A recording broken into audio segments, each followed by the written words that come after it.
He sent someone else to tell me he doesn't want me." Emily Carter said those words without crying, without flinching. She stood alone on that empty Wyoming platform with one suitcase and a letter she hadn't finished reading because the last line had already broken something inside her. The man she traveled 1,500 miles to marry had changed his mind. Not to her face, not even in writing. He had sent a stranger with a hat in his hands and an apology that didn't belong to him, and that stranger was now the only person standing between her and nothing. If this story already has your heart subscribed to our channel, follow every part until the end and drop a comment telling us what city you're watching from. I want to see how far this story has traveled. The letter was still in her hand. Emily Carter had read it twice on the train and 3 more times on the platform, as if repetition might change what it said. It didn't. The words were short, precise, and devastating in the way that only a coward's words can be, because Thomas Blackwood hadn't even written them himself. She could tell by the handwriting. Slanted too far to the left. Ink pressed too hard into the paper, like whoever held the pen resented the task. Miss Carter, Mr. Blackwood regrets to inform you that circumstances have changed. The arrangement can no longer proceed. We wish you well in your future endeavors. Future endeavors. As if she were a business proposal that had fallen through. As if she were a contract that had expired. Emily folded the letter again and pressed it into the pocket of her coat. Not because she wanted to keep it, but because she didn't know what else to do with her hands. Around her, the station was emptying. Families moved together in clusters. Travelers loaded into wagons. A woman in a yellow dress laughed at something her husband said, and the sound of that laughter cut through Emily like a blade she hadn't seen coming. She picked up her suitcase. She told herself to breathe, and then she heard boots on the platform boards behind her. "Miss Carter." She turned. The man standing there was tall, not in an imposing way, but in the way of someone who had spent a long time doing physical work, and the work had settled into his frame permanently. He held his hat in both hands in front of him, rotating the brim slowly, the way people do when they're uncomfortable, but too decent to walk away. "Yes," Emily said. "I'm Emily Carter." He nodded once. His jaw tightened slightly. "My name is William Hayes. I own Silver Creek Ranch about 4 miles outside of town." Emily looked at him. "I don't know who you are." "No, ma'am," he said. "You wouldn't." He paused. "Mr. Blackwood asked me to come."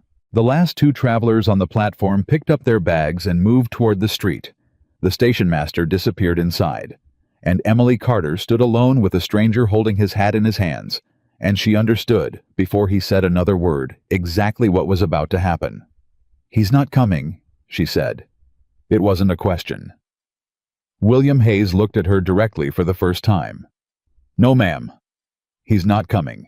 Emily set her suitcase down, not because she was tired, because she needed something to do with her hands that wasn't shaking. "He couldn't come himself," she said. "No." "He sent you?" "Yes." "A man I have never met," Emily said slowly. "Sent a different man I have never met to tell me that a third man I have never met has decided I am not worth the walk to a train station." William said nothing. But something moved in his expression, something quick and difficult, that he controlled before it became visible. He looked down at his hat. "I'm sorry, Miss Carter," he said. "I know this doesn't mean much coming from me, but I am." Emily picked up her suitcase again. She was not going to cry on this platform. She had decided that before she stepped off the train. She had decided it somewhere around mile 900, when the landscape outside the window became unfamiliar, and the weight of what she was doing, what she had risked, had first settled fully on her chest. She was not going to give Wyoming a single tear before it had earned one. "Well," she said, "thank you for coming, Mr. Hayes. You can go on back to your ranch now." He didn't move. "Where are you going?" he asked. "That," Emily said, "is not your concern.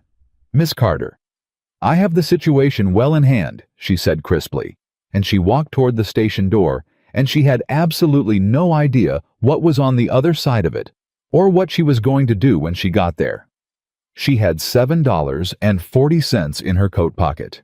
She had a return ticket she couldn't use for 4 more days. She had a suitcase with 2 dresses, a pair of boots, a Bible her mother had pressed into her hands at the door of their house in Ohio 3 weeks ago, and a small tin box of correspondence, every letter Thomas Blackwood had ever written her, bundled neatly with a piece of brown string. She had nothing else. The station's interior smelled like tobacco smoke and old wood. A man behind the counter was sorting papers and didn't look up when she entered. Along one wall, a bench. Emily sat down on it and set her suitcase at her feet, and looked at the floor, and tried to calculate the situation the way her father had taught her methodically, without emotion, one problem at a time. Problem 1, she had no place to stay tonight. Problem 2, the boarding house across the street would cost money she didn't have enough of. Problem 3, she didn't know a single person in this town, in this territory, in this part of the country. Problem 4. Problem 4 was too large to name yet. So she moved past it. She heard the station door open behind her. She heard boots on the floor. She did not turn around. "Miss Carter?" "Mr. Hayes," Emily said without looking up. "I told you." "You told me it wasn't my concern," William said. "I heard you." He came around and stood where she could see him without moving her head. He had put his hat back on. "But I've been thinking on that, and I'm not sure I agree with you." Emily looked at him now. "You don't agree with me?" "No, ma'am." "About whether your concern is your concern. When a man asks me to deliver news that leaves a woman stranded 1,000 miles from her home." William said carefully, "I'd say that makes it at least partially my concern, whether I intended it or not." Emily stared at him for a long moment. He didn't look away. There was something in the steadiness of his gaze that was different from what she expected. She had braced herself somewhere on the walk across the station for pity for the soft, slightly guilty expression of someone who felt bad about a situation they were glad wasn't theirs. She had been receiving that expression from people her whole life. This was not that. This was something closer to honesty. Like a man who had looked at a problem and decided to name it rather than dress it up.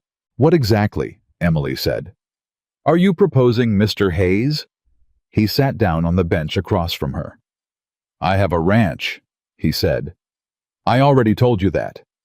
Silver Creek. 4 miles out. Cattle operation mostly. About 14 ranch hands, a cook, who's been threatening to quit since March, and a main house that hasn't been properly organized since my mother passed 12 years ago." Emily waited. "I need a housekeeper," William said. "Someone who can manage a household, supplies accounts, meals the business side of running a house. I pay fair wages. You'd have your own room. Your meals are covered. And if you want to leave in a month or 6 months or a year, you leave. No contract, no obligation." Emily blinked. "You're offering me employment?" "Yes." "Not charity?"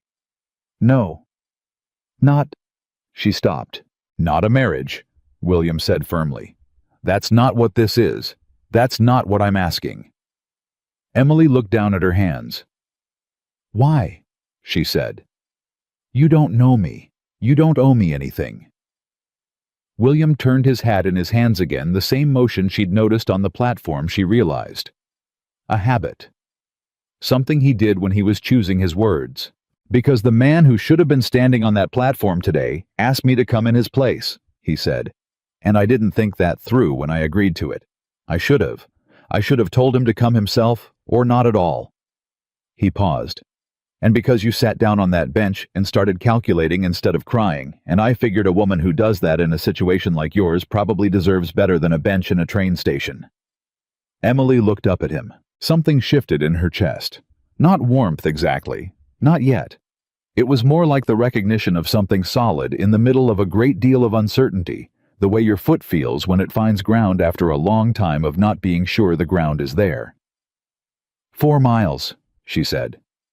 "Yes, ma'am." "Fair wages?" "Yes." "My own room?" "Yes." "And I can leave whenever I choose?" "You can leave tomorrow," William said. "This afternoon, if it comes to that. I'll bring you back to town myself." Emily was quiet for a long moment.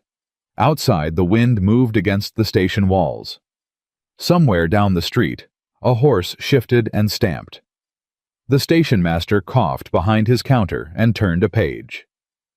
"All right, Mr. Hayes," Emily said finally. She stood.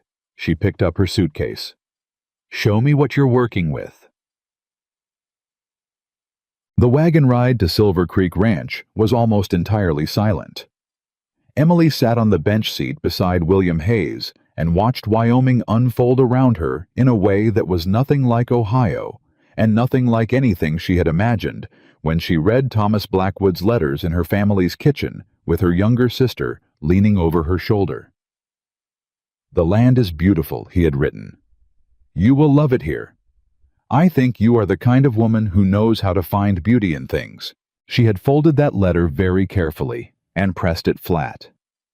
She had not let herself think about what it meant that someone who had never met her claimed to know what kind of woman she was.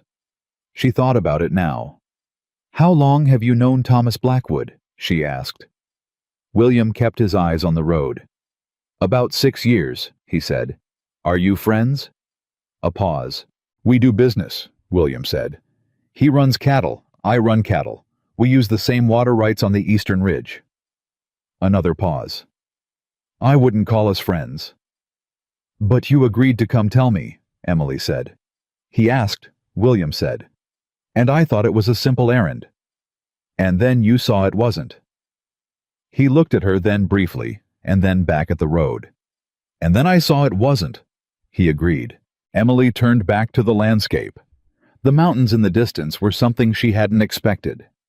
She had pictured flat because Ohio was flat, and she had assumed west meant flat. But these mountains sat at the edge of the world like something deliberate, like someone had put them there on purpose as a reminder of what Sirius looked like. "What happened to your cook?" she asked. "His name is Walt," William said. "He's been at the ranch 11 years. He's a good man and a fair enough cook, but he never wanted the job in the first place. He wanted to work cattle. I put him in the kitchen because we needed someone, and he was the only one who'd agree to it temporarily, and temporarily stretched into 11 years. And he's been reminding me of that fact more or less every morning since." Emily absorbed this. "What does he cook?" "Beans," William said. "Primarily. Every day. The variety," William said, "is in how long he boils them." Emily pressed her lips together.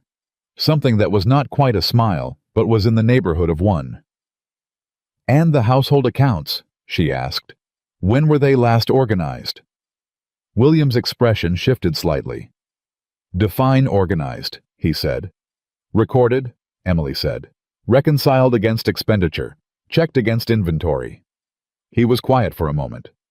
"Would last spring count?" he said. "Last spring. Possibly last winter," he admitted. Emily took a breath. "All right," she said. And she meant it, she realized. Not as resignation, as something more like intention, as something that felt for the first time in a very long day like direction. Time. The main house at Silver Creek was large and square, and built from timber that had darkened to near black over the years. It had a porch that ran the full length of the front and 2 windows on either side of the door that would have let in good light if the curtains hadn't been drawn.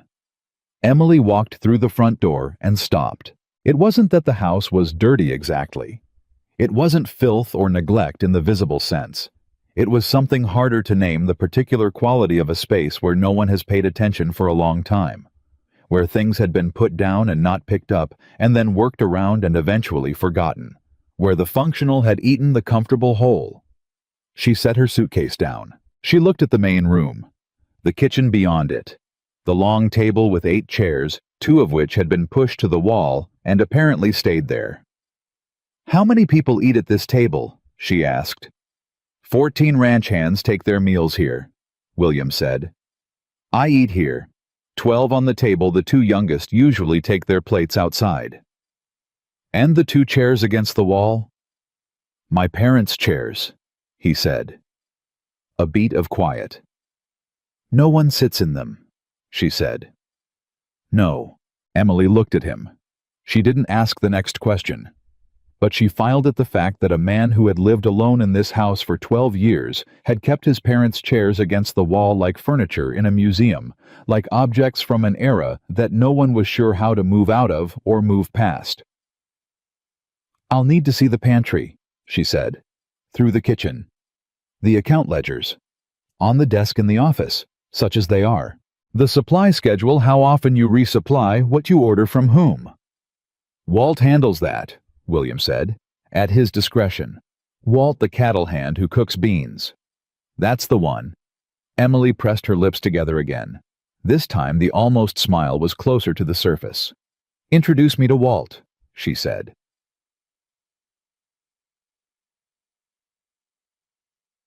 Walt was a compact, weathered man of about 50, who was standing at the kitchen stove, stirring something in a cast-iron pot with the expression of a man who had been wrongly convicted. He looked at Emily when William brought her in. He looked at William. This the mail-order bride, he said. Walt, William said. That's what everyone's gonna say, Walt said without particular malice.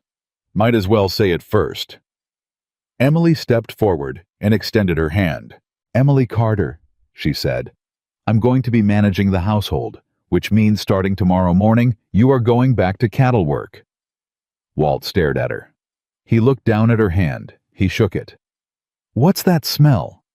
Emily asked, nodding at the pot. Beans, Walt said. What kind? Walt blinked. The brown kind, he said.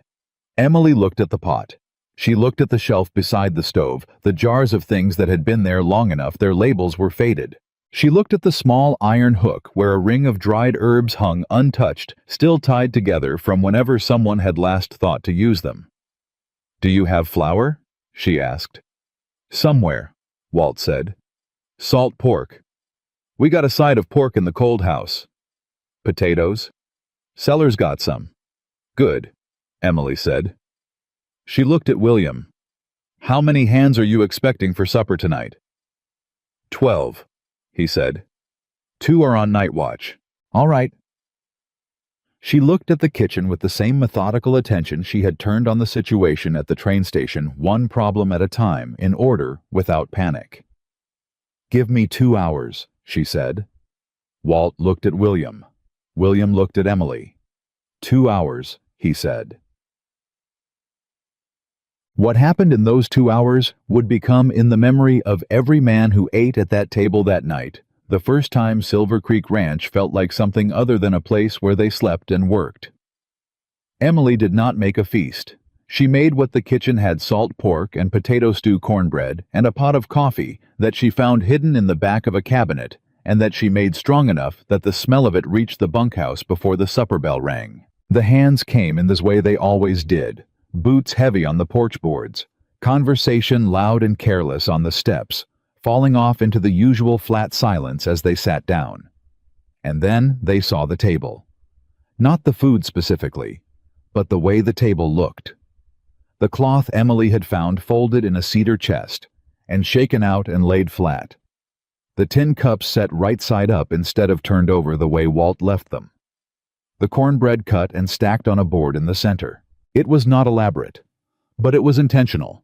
And intention, Emily had learned long before Wyoming was a language everyone could read. The meal was quiet at first, the way all new things are quiet cautiously, with people listening more than talking.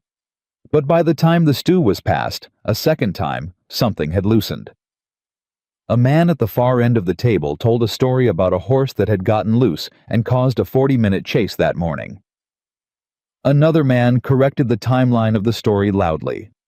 A third man spilled his coffee and apologized to Emily directly, something that made the man next to him elbow him in the ribs. William sat at the head of the table and said very little, but once Emily looked up and found him watching her. Not with the evaluating look of someone assessing whether their hire was working out. With something quieter than that. Something she couldn't name and didn't try to. She looked back at the table. After supper, she found the account ledgers. She sat at the desk in the small office off the main hallway and opened the first one, and understood within 5 minutes that Walt had been ordering supplies the way a man orders things when he has no frame of reference for cost generously, in some places dangerously short in others, and with absolutely no system of recording what came in against what went out.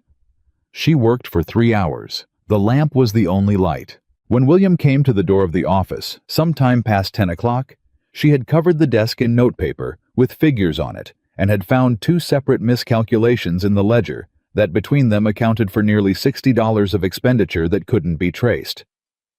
"You're still up," he said. "So are you." He looked at the papers covering his desk. "What did you find?"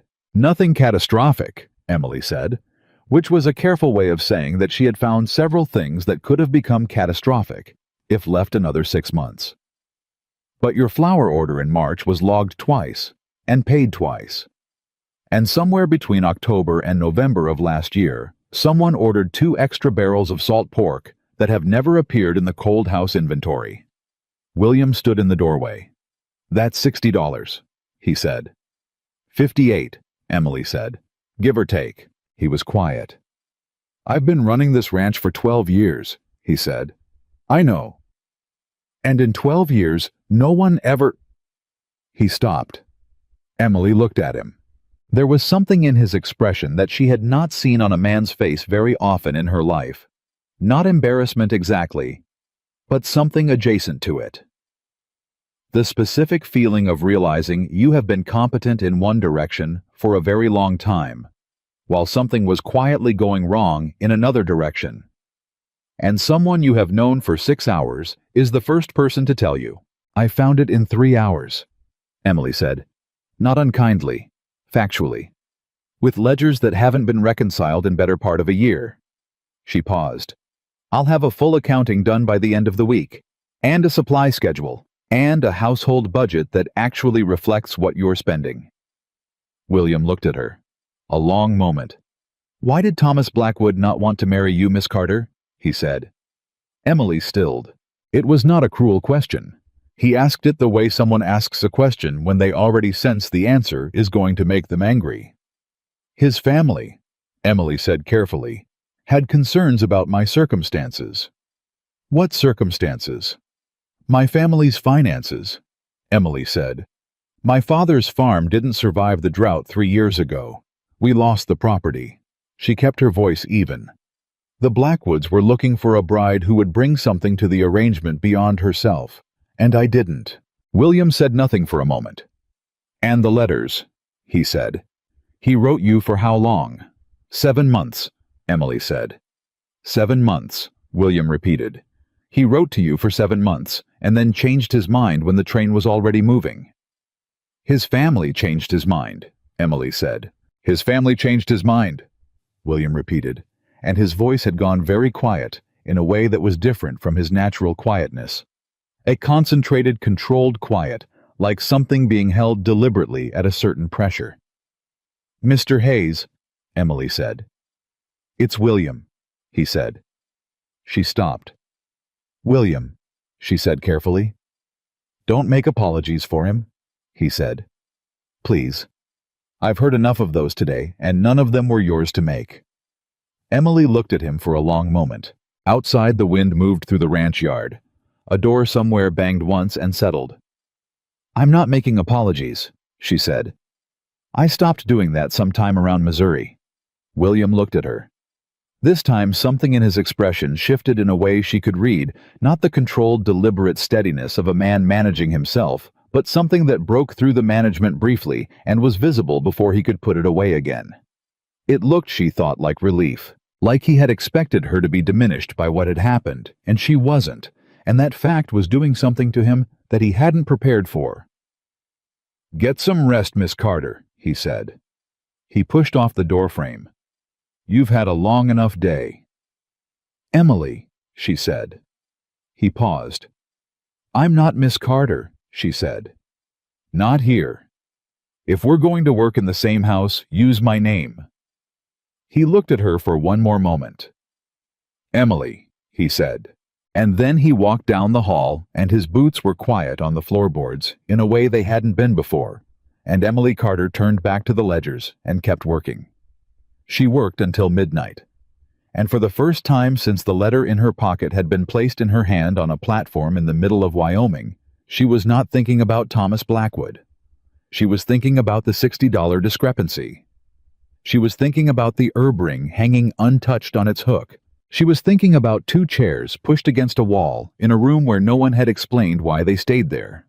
And somewhere beneath all of that, moving quietly like a current beneath still water, she was thinking about a man who had said, "Don't make apologies for him," as if the injury were his to be angry about, as if she were already someone worth being angry on behalf of. She did not know what to do with that yet, but she filed it, one problem at a time. She was up before the ranch. Emily didn't sleep well. The room was unfamiliar, the sounds were wrong, and the wind off the mountains made a low note against the window frame that had no equivalent in Ohio. But she was not the kind of person who lay in bed resenting wakefulness. She had learned years ago that sleeplessness was simply extra time, and extra time was a resource. By the time the first light came through the window, she had already been in the kitchen for an hour. She had taken inventory, not a casual look-around inventory. A real one, every shelf, every cabinet, every tin and jar and crate in the pantry, and the cold house and the cellar. She had written it all down in the small notebook she kept in her coat pocket, and by the time Walt appeared in the kitchen doorway at 5:30, she had a complete picture of exactly what Silver Creek Ranch had, exactly what it was missing, and exactly what it had been paying too much for. Walt stopped in the doorway and stared at her. "You're in my kitchen," he said. "Not anymore," Emily said without turning around. "Put your coat on. You've been reassigned." Walt opened his mouth. "William knows," Emily said. Walt closed his mouth. He stood there for another moment. She could feel him deciding whether to be relieved or offended, and then he heard the sound she had started 20 minutes earlier. The cast iron pan on the stove. The crack of eggs. The particular sizzle that announces something real is being cooked instead of endured. Something in his posture changed. "That coffee," he said. "On the stove. On the—" Walt crossed the kitchen, poured himself a cup, and took one long, slow drink in the way of a man who has been hoping for something and is trying not to look too grateful when it arrives. "Beans are in the pantry," he said, "in case you need 'em." "I won't need them," Emily said. "Okay," Walt said. And he left. The ranch hands came in at 6 first in 2s and 3s boots on the porch hats, pulled off at the door, and then all at once the way men move when they're following each other's lead. They sat down at the long table, and there was the same moment there had been the night before, a brief collective hesitation. A register of something being different, and then the food arrived, and the hesitation dissolved. Eggs and salt pork. Biscuits. Honey from a jar she had found at the back of a cabinet that no one had apparently remembered was there. Coffee that was hot and strong enough to be taken seriously. A man named Pete, who sat second from the left, and had the permanent squint of someone who spent too much time looking at the horizon, looked at his plate, and then looked at Emily and said, "You're staying, right?" The table went quiet. Emily set down the coffee pot. "That depends on Mr. Hayes," she said. "That depends on you," William said from the doorway. She hadn't heard him come down the hall. He stood in the kitchen doorway with his coat already on and his hat in his hand, and he looked at the table, not at the food, but at the men around it, at whatever quality of energy was in that room that hadn't been in it yesterday morning, and something shifted in his face. He sat down at the head of the table. "Eat," he said. The table ate. After breakfast, William showed her the supply schedule, or rather, he showed her the absence of one. What existed was a loose system of Walt, making decisions based on what he noticed was running low, which meant that sometimes things ran out entirely before anyone noticed they were low, and other times there were duplicates stacked in corners that had been ordered because someone forgot the first order had been placed. Emily sat across from him at the desk in the office with the ledger open between them. "You're spending 20% more than you need to on dry goods," she said. "Possibly more. I'd need 3 months of invoices to know exactly. I don't know where 3 months of invoices are, William said. I found them, Emily said. They were in the bottom drawer under a horse liniment catalog. William looked at her. Behind the liniment catalog, she clarified. He put one hand flat on the desk. What else? He said. Your flour is coming from Caldwell's General, Emily said. You're paying 8 cents a pound. The mill on the Eastern Road sells at 5.5. Same quality. I checked the labels. I've been using Caldwell's for 10 years. I know, Emily said. And for 10 years, you've been paying a convenience premium for a convenience you don't actually need because the mill is closer to the ranch than Caldwell's is. William looked at her. He had that expression again, the one she had seen the night before, the specific expression of a capable man encountering an angle he hadn't considered. She was careful not to press it. She had learned that the way you delivered information mattered as much as the information itself, particularly with people who were unaccustomed to being corrected. I'm not saying the relationship with Caldwell's is worthless, she said. I'm saying you should know what it costs. William was quiet for a moment. What would you do? He said. Split the order, Emily said. Staples from the mill. Specialty items from Caldwell's where the relationship has value. You save roughly $4 a month and you keep the business connection. William looked at the ledger. $4 a month, he said. $48 a year, Emily said, which is nearly what you lost in the duplicate orders and the untracked salt pork. He looked up at her. You did that math already, he said. Last night, she said. He was quiet. Emily, he said. She waited. I want to be straight with you about something, William said. He closed the ledger carefully. When I offered you this job yesterday, I was trying to solve a problem that was partly my fault. I wasn't thinking about what you actually needed. I was thinking about how to fix what I'd helped break. Emily looked at him. I know, she said. That's not a good reason to hire someone, he said. No, she agreed. But it was a good reason to accept. He looked at her. Because any other option I had yesterday was worse, Emily said simply. And because I am genuinely good at this. And because this ranch genuinely needs it. She met his gaze steadily. So we both got something useful out of it. That seems like a reasonable transaction. William was still looking at her. Most people wouldn't frame it that way, he said. Most people weren't standing on a train platform in Wyoming yesterday afternoon with $7 in their pocket, Emily said. Something happened in his face that she wasn't sure he was aware of, a brief crack in the measured, self-contained surface of him. Something that was almost a smile, but landed somewhere more complicated than that. No, he said. I suppose they weren't. Within the first week, the hand stopped doubting her. It didn't happen all at once. It happened the way trust always happens with working men, incrementally, based on evidence through the specific currency of demonstrated competence. Emily had understood that from the first morning. No speech would have convinced them, no declaration of intention. Only the thing itself done well repeated. The meals got better every day. Not because she had more to work with, the supplies were what they were, but because she knew how to use what was there. She knew how to stretch a cut of meat across a meal without it feeling stretched. She knew how to make cornbread that wasn't just filler.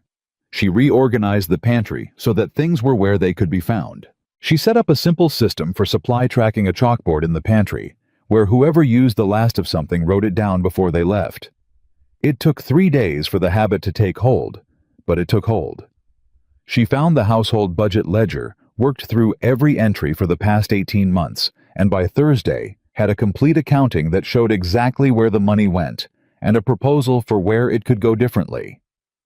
On Friday, she presented it to William. He read through every page. He didn't speak for several minutes. This would save the ranch nearly $200 by year's end, he said finally. 212, Emily said. Conservative estimate. Conservative, he repeated. If prices hold, she said.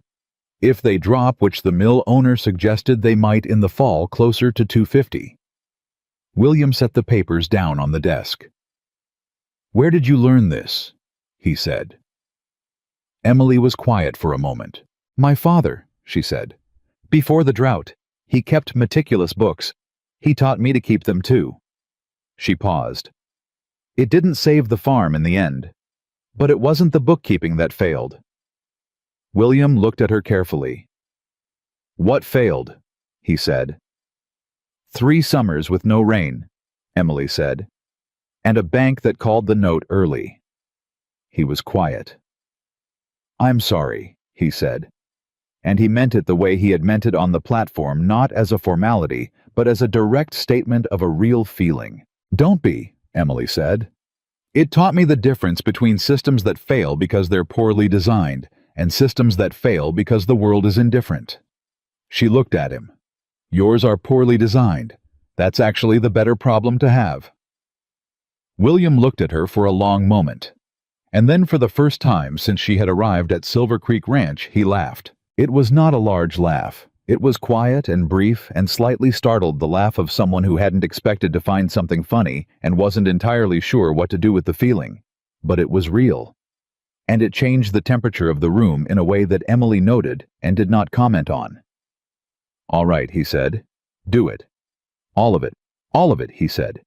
"You have my full authority on the household accounts. If anyone gives you trouble about it, send them to me."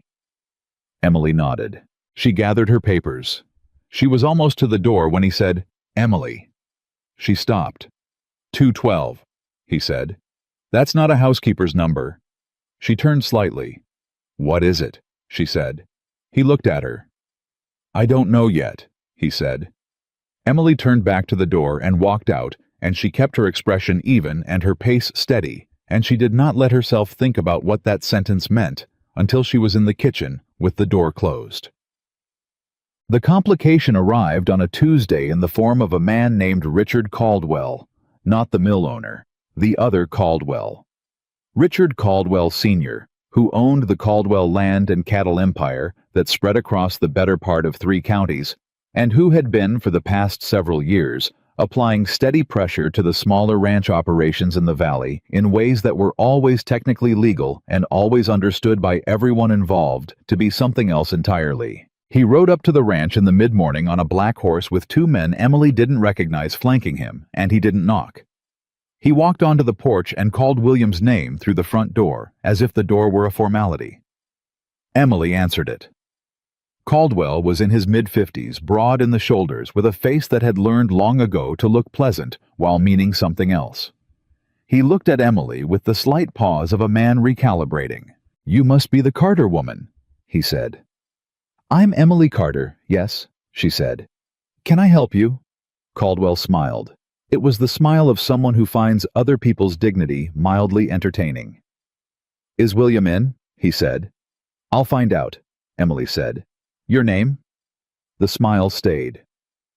"He knows who I am," Caldwell said. "I'm sure he does," Emily said. "But I like to be accurate when I relay a message." A beat.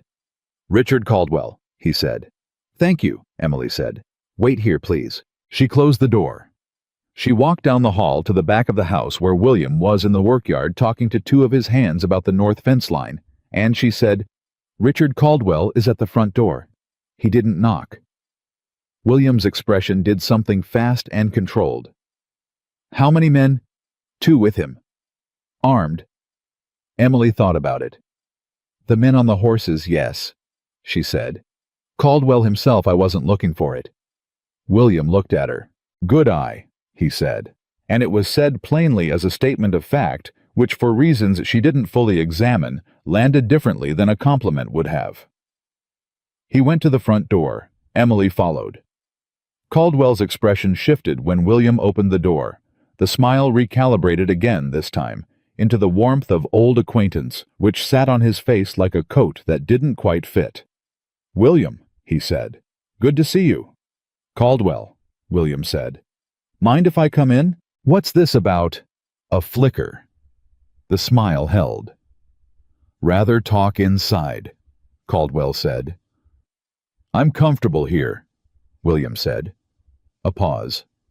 The two men on the horses didn't move. The morning was still except for the wind.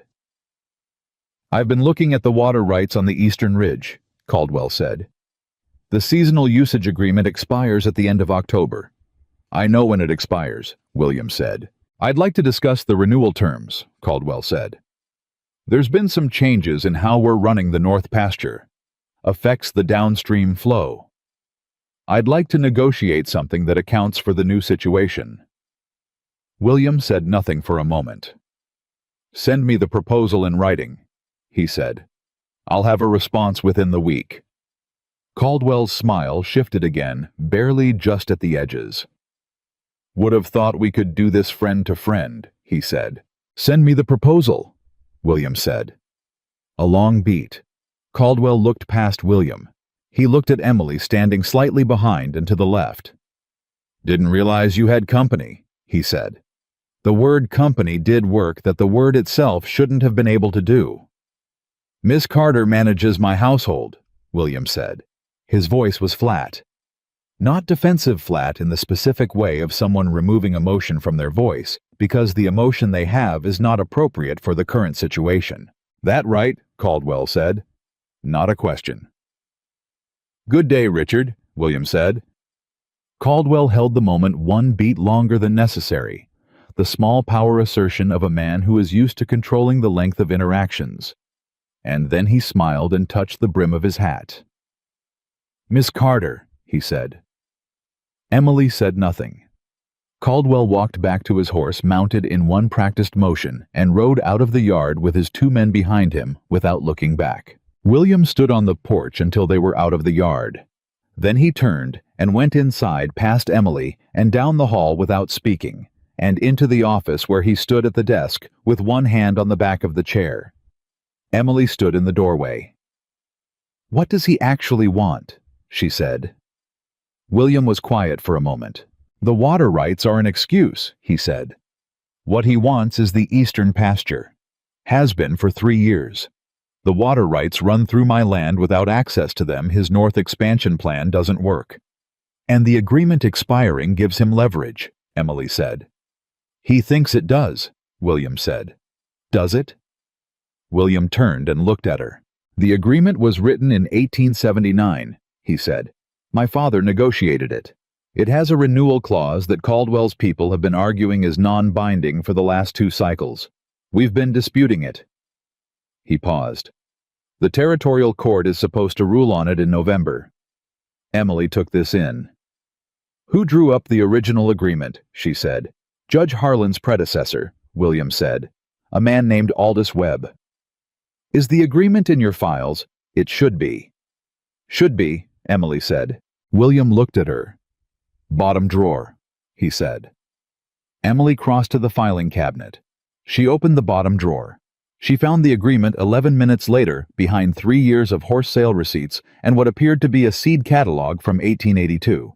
She read it standing at the cabinet. She read the relevant section twice. She walked to the desk and set it in front of William and pointed to a paragraph in the middle of the second page. He read it. He read it again. The renewal clause, Emily said, specifies that the agreement automatically renews on identical terms unless written objection is filed with the county recorder, not fewer than 90 days prior to the expiration date. William looked at her.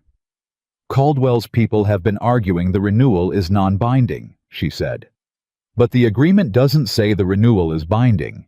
It says the objection has a procedural requirement. If no objection was properly filed 90 days out, the renewal is automatic, William said. The renewal is automatic, Emily said. Silence. Did they file an objection? Emily said. William stared at the page. I don't know, he said. Quietly. I don't know because I didn't think to check, because my lawyer has been managing this, and the last conversation I had with him was in March, and he said it was in progress. When does 90 days before October expiration fall? William's jaw tightened. July, he said. What's today's date? He looked up at her. July 14th, he said. Emily held his gaze. You have time, she said. Barely. But time? She said. William picked up the agreement. He read the paragraph again, his eyes moving with the careful precision of a man who is checking that the ground is solid before he puts his weight on it. I need to get to the county recorder before Caldwell does, he said. You need to contact your lawyer today, Emily said. And you need to personally verify whether Caldwell's people filed a compliant objection, because if they did, it affects your position, and if they didn't, William said the whole dispute is moot. Yes, Emily said. He was already reaching for his coat. He stopped. He turned back and looked at her standing at his desk with his family's 30-year-old water rights agreement in her hands, having found it in 40 minutes in a drawer it had been sitting in unchecked, having read it clearly enough to identify the procedural clause that his lawyer hadn't flagged in a house she had been in for less than a week.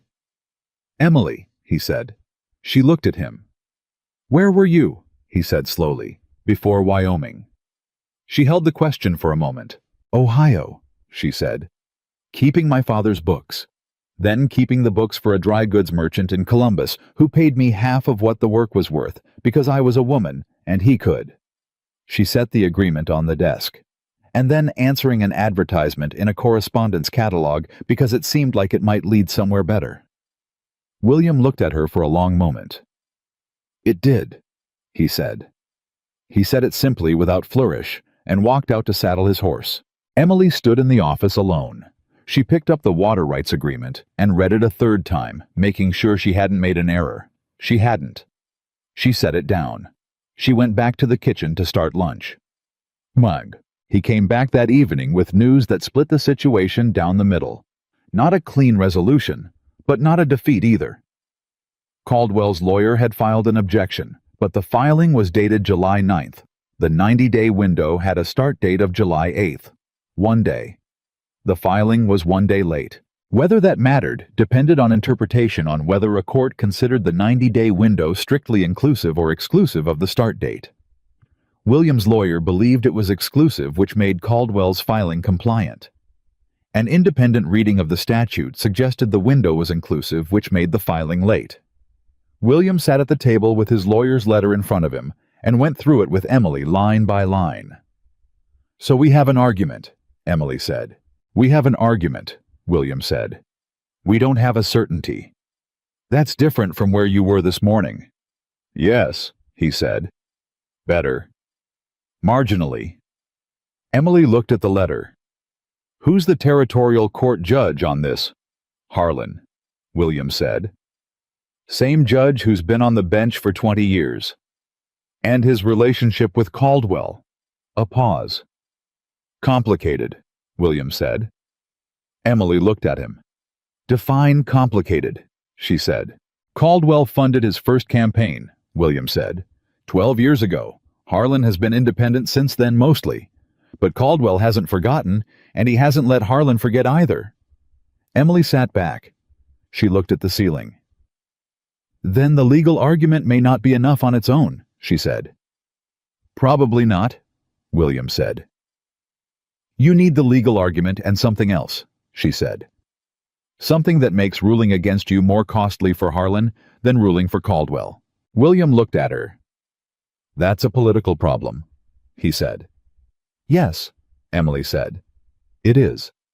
She thought. How many other ranch operations in the valley are in a similar position with Caldwell, she said. On the water rights, on land pressure, on any of it. William was quiet. 4 that I know of, he said. Maybe 6. Are any of them in active disputes? 2, he said. The Mercer place and the Holloway brothers. And the others. Waiting, he said. They know what Caldwell is doing. They've been watching how my case goes before they decide whether to fight. Emily looked at him steadily. So what you have, she said, is not one rancher's procedural argument about a water rights agreement. What you have is 6 ranch operations, multiple families, a significant portion of this valley's working population, all watching to see whether a judge who owes a political debt rules fairly. William stared at her.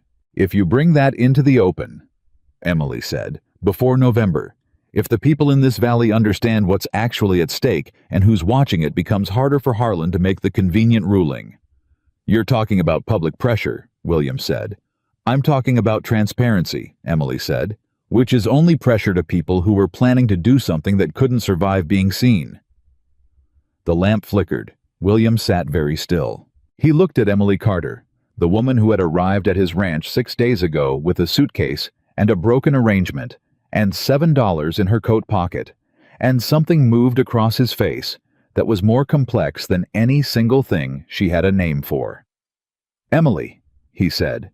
William, she said. When Caldwell came here this morning, he said. And he said you were company. You didn't flinch. She looked at him. I've been called worse, she said.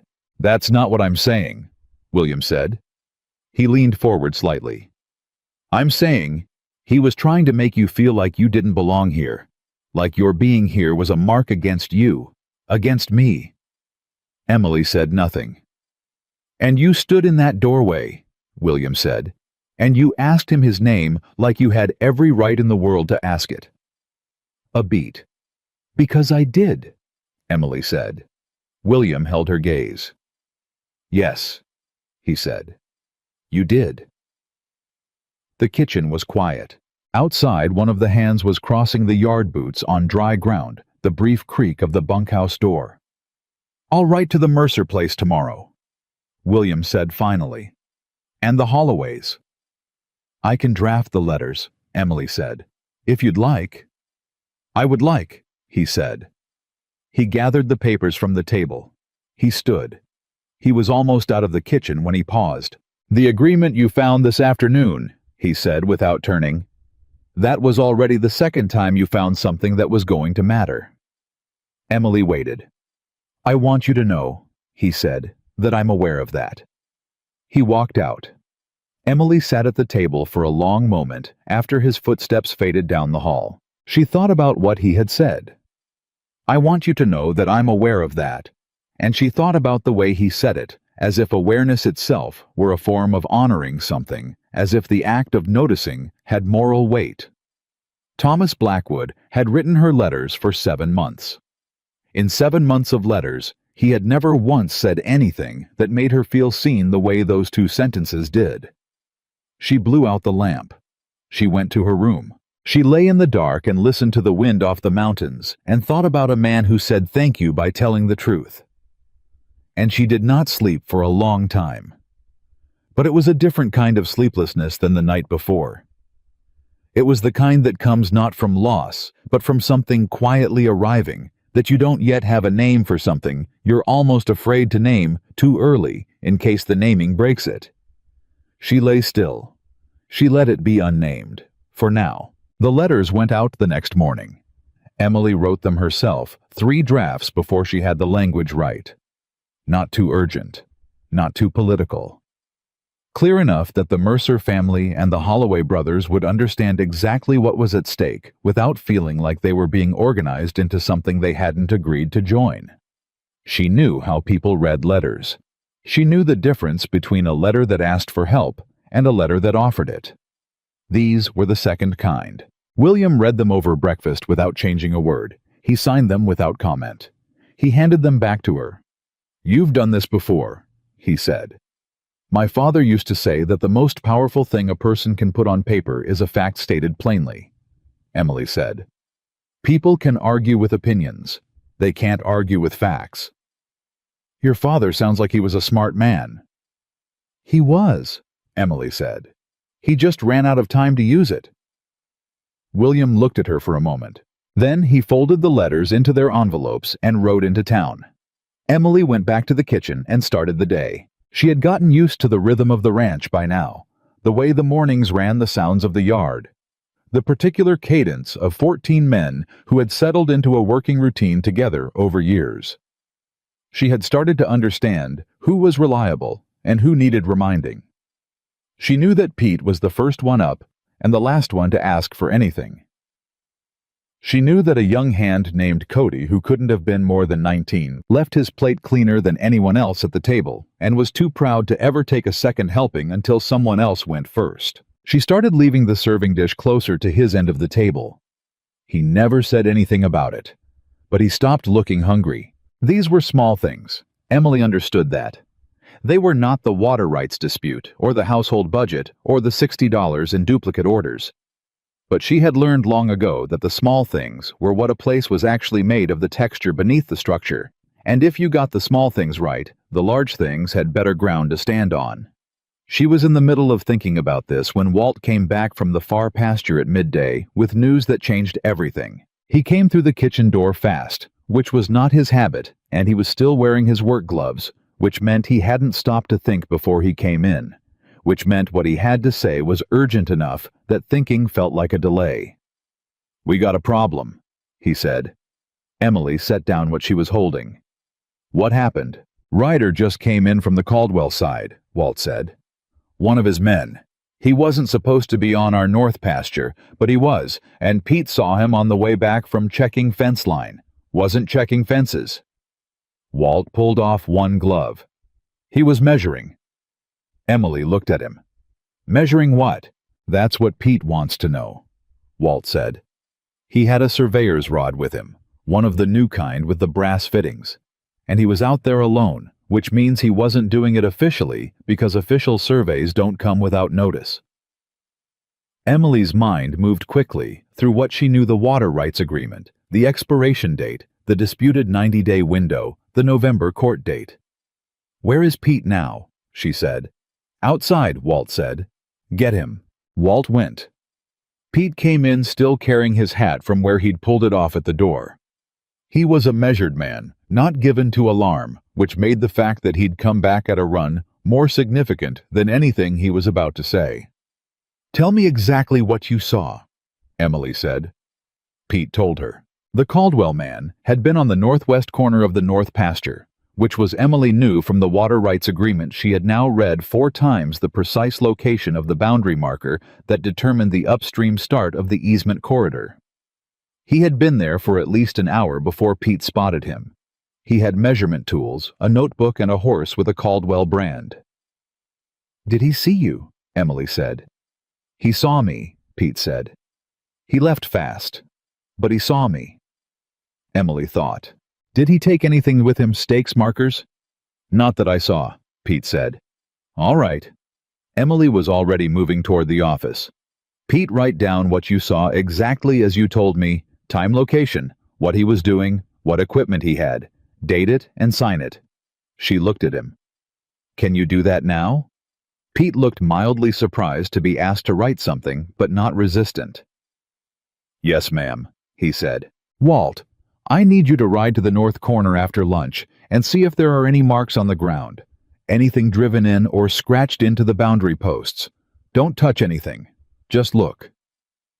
"Looking for what?" Walt said. "Evidence that someone has been trying to quietly move a line," Emily said. Walt's eyes narrowed. He put his glove back on. "I'll go now," he said.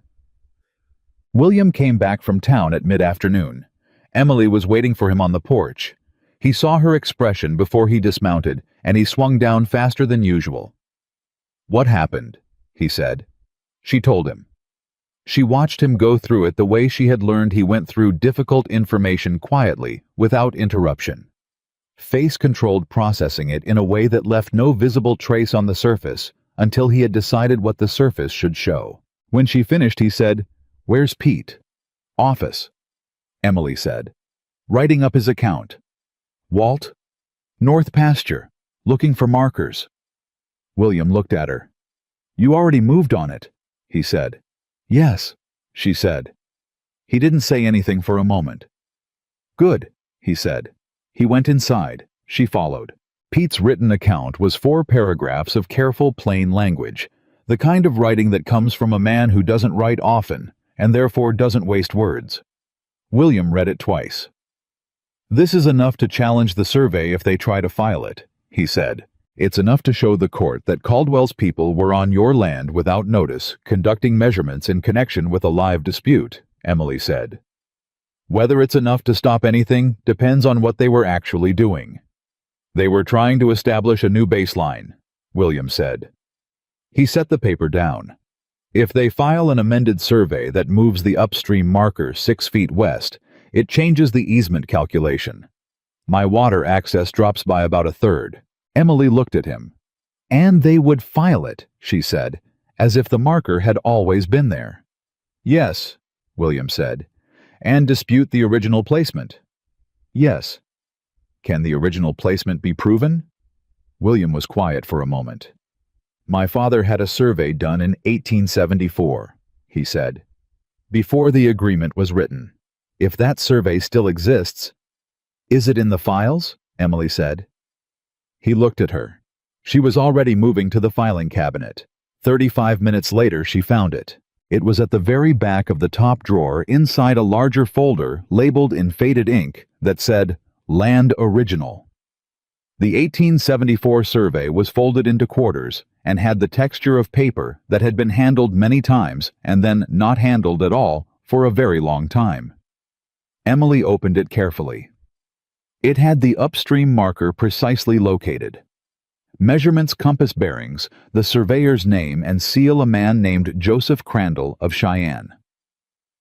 Is Crandall still operating? She said.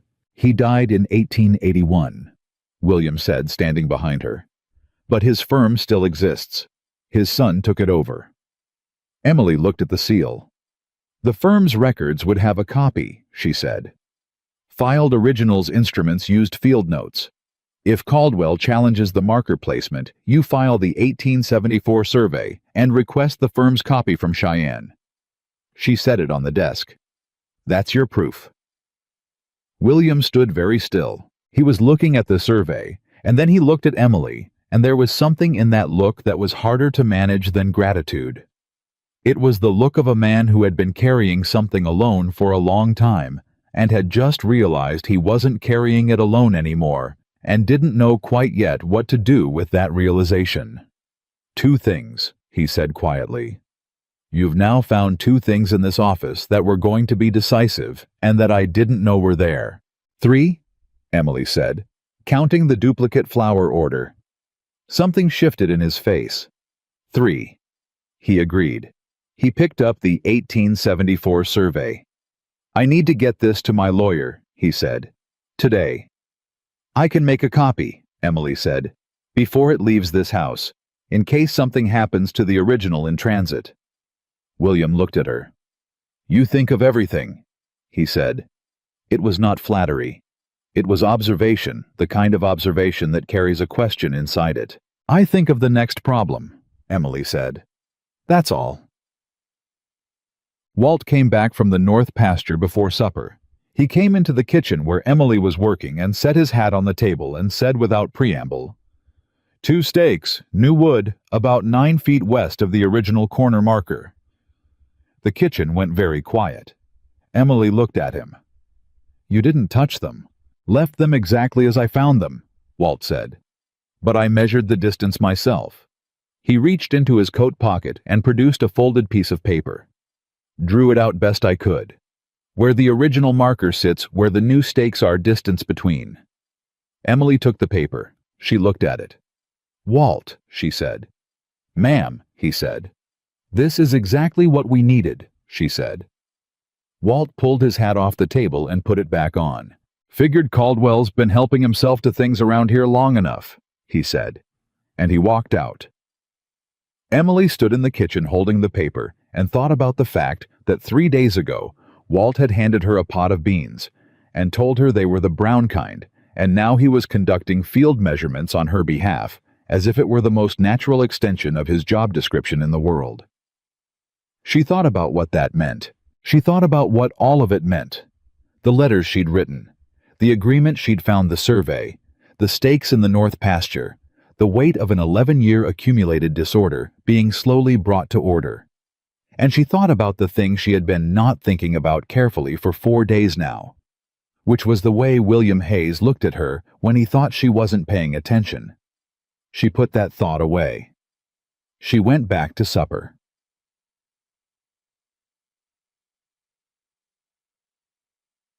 The first rumor reached the ranch on Thursday. Emily heard it from the merchant's boy who delivered the dry goods order, a teenager who talked too much in the guileless way of someone who had not yet learned that information has value and should be rationed. He mentioned it while unloading flour sacks as a piece of general interest. "People in town are saying something about the mail order woman out at Silver Creek," he said. Emily continued counting sacks. "Is that so?" she said. "Saying she came out here with a plan," the boy said. "That she figured Blackwood was rich, and when he didn't take her, she went straight for the next one." Emily set down her pencil.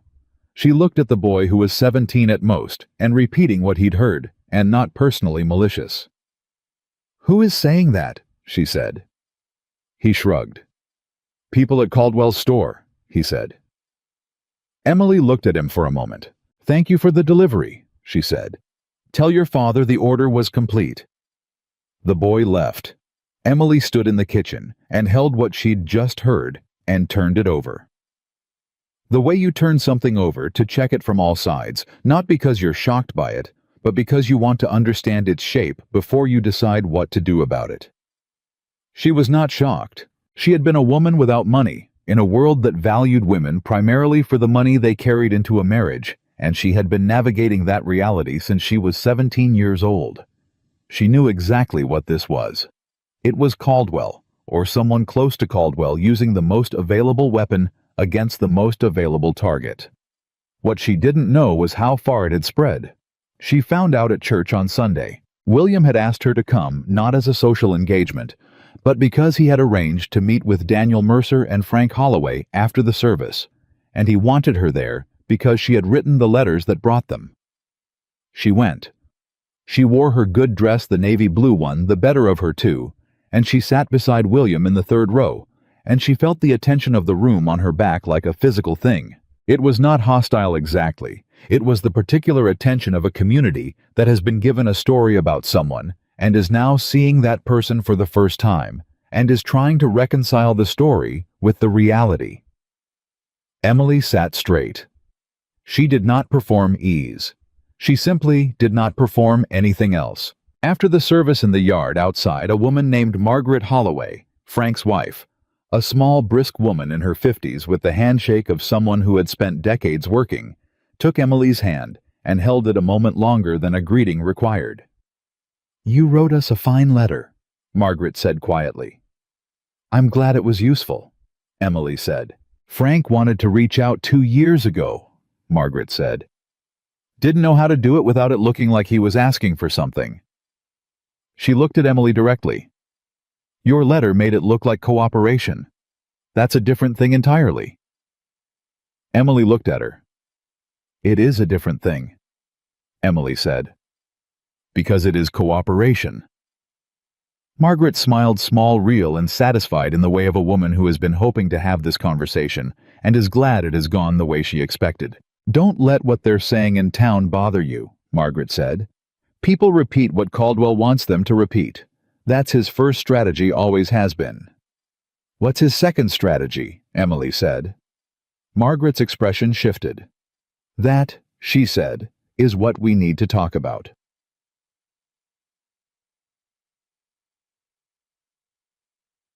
The four of them, William, Emily, Daniel Mercer, and Frank Holloway, met in the back room of the feed store, which Daniel arranged because it was private and belonged to no one connected to the dispute. Daniel was a quiet man, the kind of quiet that comes from deliberateness rather than reticence. He had been ranching the Mercer land for 30 years, and he had the patience that comes from knowing that most things worth knowing reveal themselves if you wait. "Caldwell sent a man to see me last week," Daniel said, before William's letter arrived. William looked at him. "What did he offer?" William said. "He didn't offer anything," Daniel said. "His man came to ask whether we'd be willing to testify that the Eastern Ridge Water Rights Agreement was negotiated under pressure, that my father felt coerced when he signed onto the Regional Compact in 1880. The room was very still. "Your father is deceased," William said. "Since 1891, Daniel said, which is exactly why they asked. Emily looked at him. "They're trying to build a record," she said. "Testimony that the original agreements were illegitimate. If they can get 2 or 3 ranchers to claim the compacts were signed under duress, they can petition to void the underlying rights. Frank Holloway shifted in his chair. They came to us too, he said. Different angle. Offered to buy us out. Fair price, they said. He said the words fair price the way you say words that don't mean what they appear to mean. We said no. 3 days later, one of our fence lines was cut. The room went very quiet. You're sure it was cut? William said. Cut fence has a different look than a fence that fails, Frank said flatly. I've been mending fence for 30 years. I know the difference. William looked at Emily. Emily was already thinking through what this meant in terms of the November case, not the individual incidents, but the pattern. The surveying on William's north pasture, the rumors in town, the approach to Daniel Mercer, the offer to the Holloways and the fence line cut when they refused. This was not a water rights dispute. This had never been a water rights dispute. He's trying to move everything before November, Emily said. Before the court date. If he can void the agreements, file an amended survey, and establish a narrative that the original compacts were illegitimate, he doesn't need the court to rule in his favor. He dismantles the basis of the case entirely. The 3 men looked at her. She was aware briefly of being a woman in a room of ranchers who had been working this land since before she was born. She was aware of the possibility that what she was about to say would be heard differently than it would be if William said it. She said it anyway. You need to file complaints before he gets there, she said. Separately and together. The fence cutting goes to the sheriff as property damage. The survey on William's north pasture goes to the county recorder as unauthorized entry. And the approach to Daniel, someone needs to document that Caldwell's man asked him to give false testimony about a deceased person. Frank looked at Daniel. Daniel looked at William. William looked at Emily. She's right, he said. I know she's right, Frank said. I'm just trying to figure out how fast Caldwell moves when he's cornered. He moves faster when he's not cornered, Emily said. What you're describing, the fence, the approach to Daniel, the survey, those are the actions of someone who believes he has time and space to operate without consequence. The moment he knows you're filing, the moment there's a paper record of each of these things, his calculation changes. Daniel nodded slowly. There's something else, he said. Everyone looked at him. Caldwell's man, Daniel said. When he came to see me, he mentioned the Carter woman. The room's temperature changed. William's expression went very still. What did he say? Emily said. Daniel looked at her. He said William's judgment had been compromised. Daniel said carefully. That he'd taken in a woman of uncertain background and that her influence on the ranch's business decisions was, his word, inappropriate. Frank Holloway said something under his breath that was not suitable for the company. Daniel kept his eyes on Emily. I told him, Daniel said, that I'd received a letter about this meeting that was the clearest thinking I'd seen about this situation from any party, and that I didn't much care who wrote it. Emily looked at him. Thank you, she said. I'm not telling you to be kind, Daniel said. I'm telling you because you need to know that Caldwell is aware of you specifically. Whatever you've been doing at Silver Creek, the documents, the accounts, whatever William has told people, Caldwell knows about it, and he's nervous enough to mention you by name. The room held that for a moment. Emily understood what it meant, not as a threat exactly, but as information. Caldwell didn't attack things that didn't worry him. The fact that he was talking about her meant she had done something that changed his calculation. She just didn't know yet what it was. The 1874 survey, William said quietly, as if he'd been following the same thought. What? Frank said. Emily found a survey in my files, William said. Done before the water rights agreement was written. It proves the upstream marker placement. If Caldwell has been building his whole amended survey strategy around contesting that marker, and we can prove original placement. He paused. Someone must have told him we found it. Emily thought about the merchant's boy, the loose talk at Caldwell's store. The delivery order, she said. William looked at her. Thursday's delivery, she said. The boy talked. He always talks, it's his nature, not malice. But he was at the house when we were discussing the filing. He may have heard enough. William exhaled slowly. "It doesn't matter now," Emily said. "What matters is that Caldwell knows, and he'll move on it. Which means your lawyer needs the survey in his hands today, not at the end of the week." "I'll ride to Cheyenne myself," William said. "No," Emily said. Everyone looked at her. "If you ride to Cheyenne," Emily said, "you're away from the ranch for at least 3 days. During those 3 days, you have no one managing the household, no one watching the north pasture, and no one at the property if Caldwell decides to make another move." She looked at him. "Send your lawyer a telegraph today with the specific language of the 1874 survey marker. Let him file the documentation. You stay here." Frank Holloway looked at William. "She's managing you," he said. "She's managing the situation," William said. And the correction was quiet and immediate, and Frank's expression registered it. "Telegraph to Cheyenne it is," William said. They rode back from the meeting in the early afternoon with a plan that was cleaner than anything William had gone into town with since the dispute began, and Emily sat beside him on the wagon bench and ran through the sequence in her mind. The complaints to be filed, the telegraph to be sent. The copy of the survey locked in the desk drawer, the written accounts from Pete and Walt. "You're thinking," William said. "I'm always thinking," Emily said. "About what?" She was quiet for a moment. "About whether we've missed anything," she said. "Have we?" "I don't know yet," she said. "That's what worries me." William was quiet for a few steps. "Caldwell mentioned you by name," he said. "I know." "That concerns me more than the rest of it," he said. Emily looked at him. "It shouldn't," she said. "It means we're doing something right. It means he might come at you directly," William said. The words were careful and flat, in the way of someone delivering a practical assessment that contains more feeling than the flatness suggests. Emily looked straight ahead at the road. "Then he comes at me directly," she said. "I've been underestimated before. I find it useful." William said nothing, but she could feel the shape of what he was not saying, the thing that was underneath the practical concern, the thing that wasn't about strategy or legal filings or the position of the upstream marker. She let it stay unspoken. It wasn't time for that yet, but the distance between them on the wagon bench was not quite the same distance it had been a week ago, and Emily was honest enough with herself to notice that, and wise enough to understand that noticing it was not the same as knowing what to do about it. They turned onto the Silver Creek Road. The ranch came into sight ahead of them, and then William pulled the horse up short. Emily looked at what he was looking at. 3 horses tied at the front porch. She did not recognize 2 of them. She recognized the third. It was Thomas Blackwood's horse. She knew it from the description in one of his early letters. He had mentioned it with the particular pride of a man who wanted a woman he'd never met to understand that he owned fine things. A dark bay with a white star, standing at the porch of Silver Creek Ranch. William was very still beside her. Emily sat straight. "Drive on," she said. He looked at her.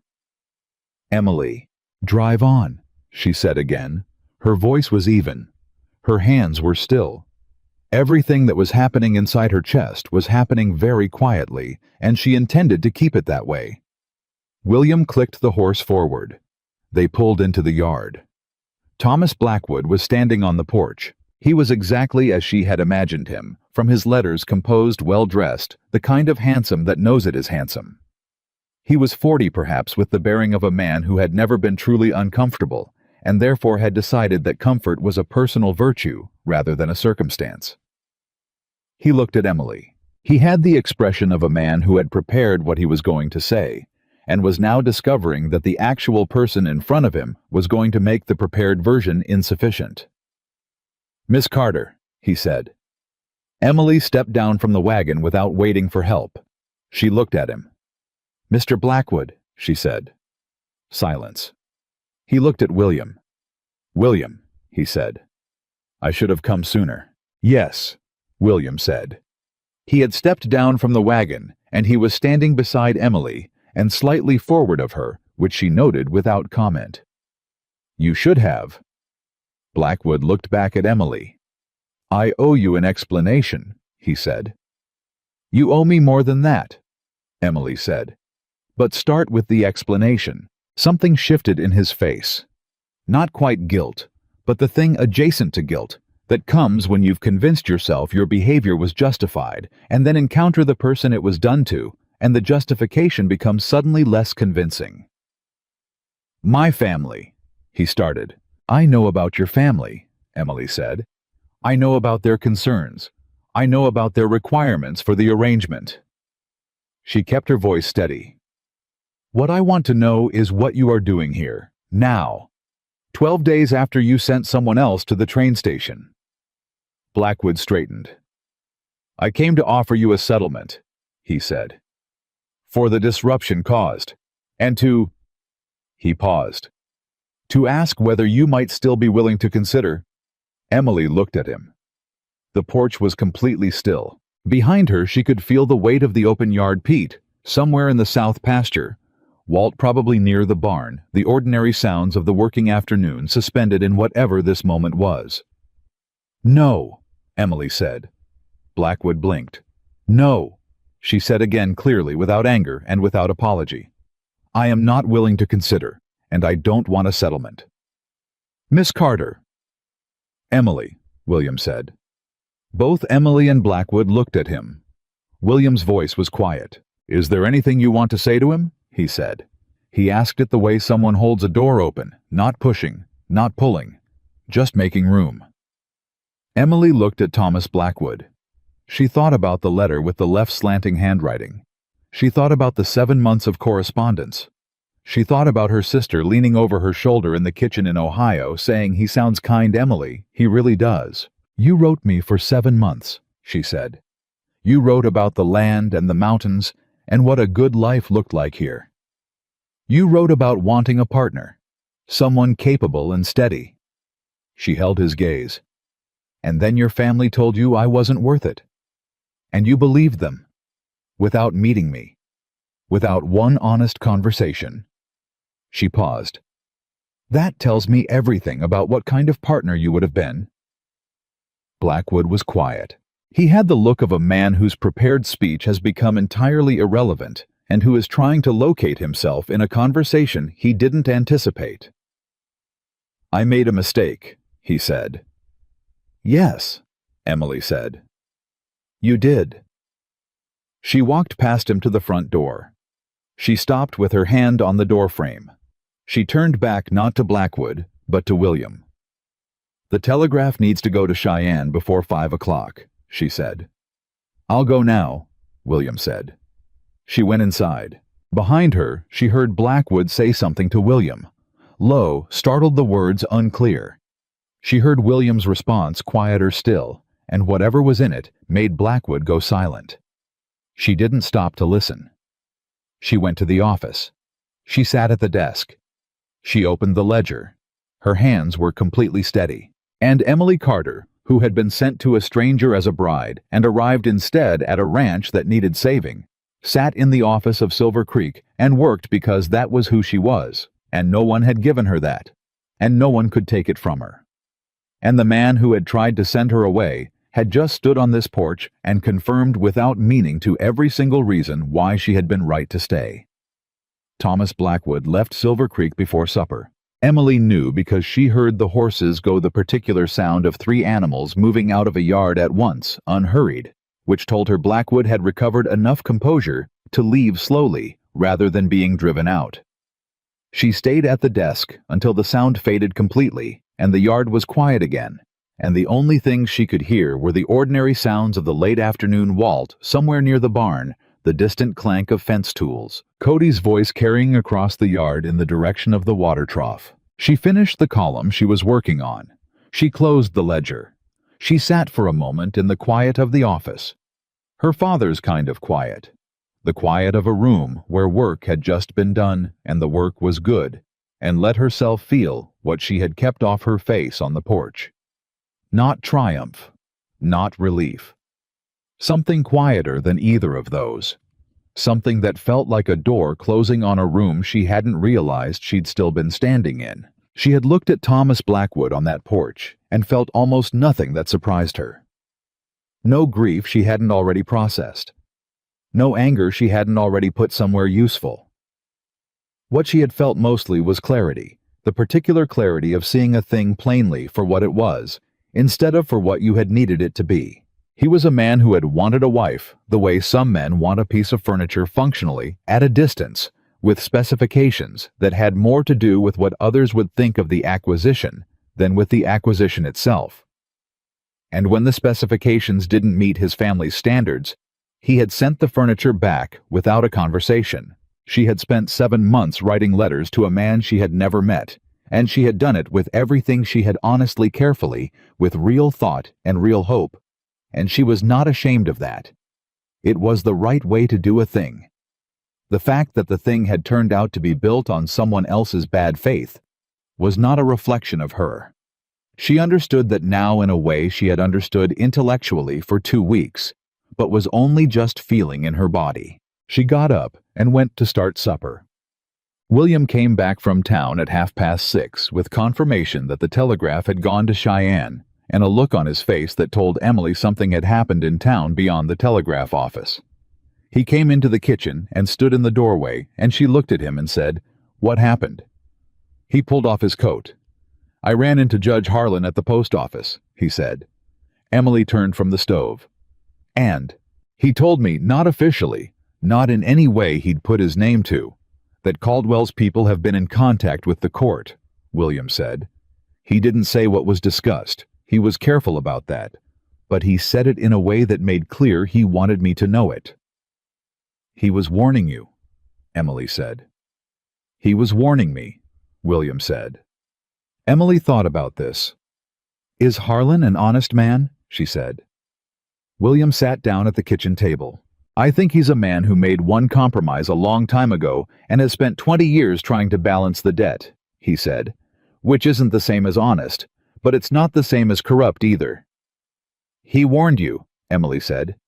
"That's not nothing."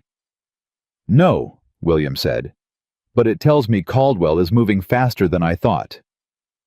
Emily set a plate in front of him. She sat down across from him, not because supper was ready for everyone yet, but because this was a conversation that needed a table and 2 people sitting at it. "Tell me everything he said," she said. "Exactly." William told her. It took 10 minutes. She listened without interrupting, which was the way she listened when the information mattered fully, without spending part of her attention on formulating a response, because the response would come after, and it would be better for the waiting. When he finished, she was quiet for a moment. "He used the word interference," she said. "Yes. Caldwell's people told the court that the ranch's business decisions have been subject to outside interference," Emily said. "That's the word Harlan used." "Yes." Emily looked at him. "They're going to argue that the documents are tainted," she said. "The 1874 survey, the complaints we filed, the water rights agreement, they're going to claim that someone without standing in the dispute manipulated the record." William was very still. "You," he said. "Me," Emily said. The word sat between them. Not as a shock, they had both seen this coming in the shape of Daniel Mercer's account and the rumors in town, but hearing it stated plainly with the specific legal mechanism attached to it made it real in a different way. "They can't void documents on that basis," William said. "The 1874 survey predates my arrival at this ranch by 12 years. Emily finding it doesn't change what it says." "No," Emily said. "But it gives them a narrative, and narratives in front of a judge who owes a man a debt can do work that logic can't." She paused. "They're not trying to win on the documents. They're trying to make the documents seem questionable enough that the ruling goes their way on the margin." William looked at her. "What do we do?" he said. And there it was, the we again, simple and unannounced, which had been appearing in his language for the past week with an increasing naturalness that Emily noticed each time and each time did not comment on. "We need a character witness," Emily said. "Someone who can speak to the work done at this ranch in a way that Caldwell can't discredit. Someone with standing in this community who has seen the accounts, the documents, the filings, and can testify that everything was done correctly and in good faith. William thought. Margaret Holloway, he said. Emily looked at him. She was a county recorder's assistant for 6 years before she married Frank, William said. She knows document procedure. She's respected. And she has no love for Caldwell. Emily nodded slowly. She'd do it, she said. I think she'd do it. I'll ride to the Holloway place tomorrow, William said. We'll ride, Emily said. He looked at her. Emily, if the argument is that I lack standing, she said, the answer is to establish standing. I go where the work is. I don't disappear because Caldwell wants me to.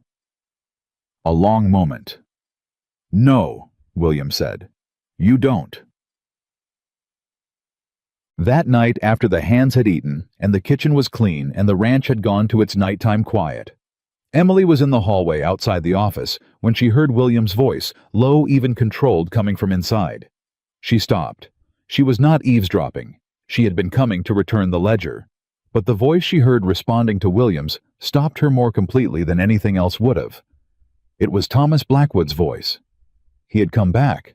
She stood in the hallway and heard enough, not the full conversation, but enough. Blackwood was not asking about Emily. He was not there to apologize, or negotiate, or make any move related to her at all. He was there to talk to William about the water rights. More specifically, he was there to tell William that Caldwell had approached him. She heard William say, when? She heard Blackwood say, 2 days ago. He wants me to sign an affidavit saying the 1880 compact was entered under duress. And? William said.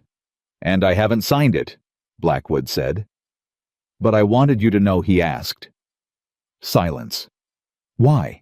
William said. Why are you telling me? A pause. Because I came out here today and I saw. Blackwood stopped, started again. I handled everything badly, William. I know that. I'm not here to relitigate it, but I'm not going to help Caldwell take your land either. Another silence. If you want the affidavit, Blackwood said, I'll give you the opposite one, that Caldwell's man came to me and asked me to falsify my father's account. Emily stood in the hallway and breathed carefully. This was the thing she hadn't seen coming. She hadn't been wrong about Blackwood being a man shaped by what others expected of him. But she hadn't fully accounted for the possibility that facing the direct consequence of that, standing on a porch and seeing a woman look through him as clearly as she had, might shift something. Or that William's response to him might shift something further. She didn't know what William had said when she went inside. She didn't ask. But she understood now that the case had just changed. Damper thought. She told William what she'd heard the next morning. Not the whole thing. Not the part about Blackwood seeing the porch and the consequence of his own choices. That wasn't hers to repeat. But the affidavit. He'll give it, William said. He didn't seem surprised that she'd been in the hallway. Will you use it? Yes, he said. If he means it. He meant it, Emily said. William looked at her. How do you know? He said. She thought about how to answer that honestly. Because men who are lying usually over-explain, she said. He said it simply. William nodded once. All right, he said. They rode to the Holloway place. Margaret Holloway listened to everything Emily and William laid out, the full sequence from the surveyor on the north pasture to Harlan's warning to Caldwell's approach to Blackwood, without interrupting, seated at her kitchen table, with her hands flat on the wood, and her expression doing the work of someone who is processing information and making decisions simultaneously. When they finished, she looked at Frank. Frank said nothing. He was already nodding. Margaret looked at Emily. You organized all of this, she said. The complaints, the filings, the letters, the account of what Pete saw. William directed it, Emily said. I drafted it. That's a careful way to put it, Margaret said. Emily met her gaze. It's an accurate way to put it, Emily said. Margaret looked at her for a moment longer than the conversation required. They're going to put you in the center of this, she said. At the hearing. Caldwell's people are going to make you the story instead of the water rights." "I know," Emily said. "Does that worry you?" Emily thought about the honest answer. "It worries me that it might hurt the case," she said. "It doesn't worry me personally." Margaret's expression shifted into something that was not quite a smile, but was warmer than her usual brisk assessment. "I'll testify," she said. "And I'll bring my records from the county office. 6 years of document procedure, I know what a properly filed complaint looks like, and I can tell a court exactly how yours match that standard." "Thank you, Margaret," William said. "Don't thank me," Margaret said. Caldwell cut Frank's fence. "I've been waiting for the right moment for 2 years." She stood. "Now I have one." The hearing was set for the first week of November. The weeks between were the kind that stretch and compress simultaneously each day, full and fast, each night arriving before Emily expected it. The ranch ran. The accounts held. Letters went back and forth to William's lawyer in Cheyenne, who had now received the 1874 survey, Pete's written account. Walt's field measurements, the water rights agreement with the procedural clause, and Thomas Blackwood's signed affidavit about Caldwell's approach. The lawyer wrote back, saying it was the most organized pre-hearing file he had received in his 12 years of territorial practice. Emily read that letter standing in the hallway and allowed herself privately to feel something close to satisfaction. She went back to work. What she did not allow herself, or tried not to, was to spend too much time thinking about the thing between her and William that had been growing with the same quiet persistence as everything else on this ranch. It was there. She would have been dishonest to deny it. It was in the way he lingered in the kitchen doorway after supper, instead of going straight to the office. It was in the way he had started telling her things, not just ranch business, but actual things, the kind that a person only tells someone they've decided to trust. He told her about his father one evening. About how his father had built Silver Creek from nothing, starting with 12 head of cattle and a timber claim, and how he had watched his father work with an intensity that made the young William feel both inspired and vaguely frightened, as if the man were trying to outrun something. "Was he?" Emily said. "Probably," William said. "His own father lost everything in the war. I think my father was afraid it would happen again." And it didn't. Not the way he feared. A pause. "It happened differently." Emily looked at him. "Losing them," she said. "Yes," he said. She didn't press. She understood some losses didn't need to be elaborated. They just needed to be acknowledged, which was a different and more careful thing. "The chairs," she said. He looked at her. "I haven't moved them," she said. "The two in the main room." "I know," he said. "I wasn't going to," she said. "Not without asking." William looked at her for a long moment. "My mother used to sit in the right one after supper," he said. "She'd mend things, whatever needed it. My father would sit in the left one and read." He paused. "When they were both gone, I couldn't put the chair somewhere else. It felt like finishing something I didn't want finished." Emily nodded. "Some things don't need to be moved," she said. "They just need to be understood." William looked at her. In the quiet of the house, the fire in the other room made a low, steady sound. "Emily," he said. She waited. "I've been thinking about something," he said, and then he stopped, and started again. "About what happens after November." Emily looked at him carefully. "What about it?" she said. "I don't—" He stopped again. He had the look of a man who was precise with his words in every other context and was discovering that precision was a limited tool when the thing you wanted to say was something you'd never needed words for before.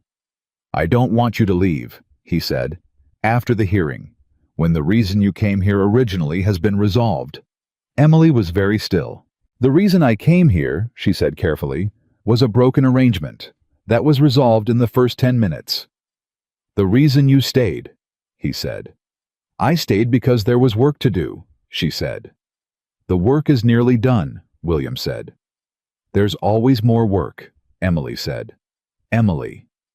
Her name in his voice, the particular way he said it when he was done being indirect, which was always quiet and always exact. She looked at him. "I'm not talking about the work," he said. "I think you know I'm not talking about the work. The fire, the quiet house, the way the lamplight sat between them." "I know," she said. "Then tell me what you're thinking," he said. She thought about how to answer honestly, not protectively, not cautiously, but honestly, which was the thing she had always been best at when she let herself be. "I'm thinking," she said, "that I came to Wyoming to marry a man I'd never met, because a letter made me believe I could build something real with a stranger if the stranger was honest." She held his gaze. "And then I found out that the stranger wasn't honest, and the man who came to tell me that was." William was very still. "And now?" Emily continued. "I've been in this house for 3 weeks, and I've watched you work, and I've watched how you treat people, and I've watched what you do when things go wrong, and none of it has surprised me, which is the most significant thing I can say about a person." "Not surprised you," William said. "Nothing you've done," Emily said, "has been different from what I would have expected from the way you behaved the first time I saw you." "A beat. That's a strange compliment," he said. "It's not a compliment," she said. "It's an observation. A compliment would be comparing you to a standard. What I'm saying is that you don't need a standard. You're consistent, all the way through." She paused. "Most people aren't." William looked at her, the lamp between them. "I haven't asked you anything yet," he said. "I know," she said. "I'm going to ask you something," he said. "After November, when the hearing is done and the land is settled and there's no practical reason for anything and it's just—" He searched for the word. "Just the thing itself." Emily looked at him. "All right," she said. "All right, you'll wait." "All right, I'll be here," she said. Which means the same thing. Something moved across his face. The thing she had been watching for weeks. The thing behind the steadiness that broke through occasionally and was always more honest than anything else he showed. "Okay," he said. It was such a plain word, such a quiet word for what it contained. "Okay," Emily said back, and the fire burned and the night was still, and Silver Creek Ranch held them both in its quiet, and outside the mountains sat at the edge of the dark like something that had always been there and intended to stay. 3 days before the hearing, Caldwell made his last move. It came in the form of a woman named Louise Garrett, who arrived at Silver Creek on a Wednesday afternoon with a letter she said was from a concerned party in Ohio, and who asked very pleasantly to speak with Emily Carter. Emily came to the porch. Louise Garrett was in her 40s, well-dressed with the professional manner of someone who had been sent to do a job, rather than someone who wanted to be there. "Miss Carter," she said, "I've been asked to speak with you on behalf of a party who wishes to remain anonymous at this time." "Then I'm not interested," Emily said.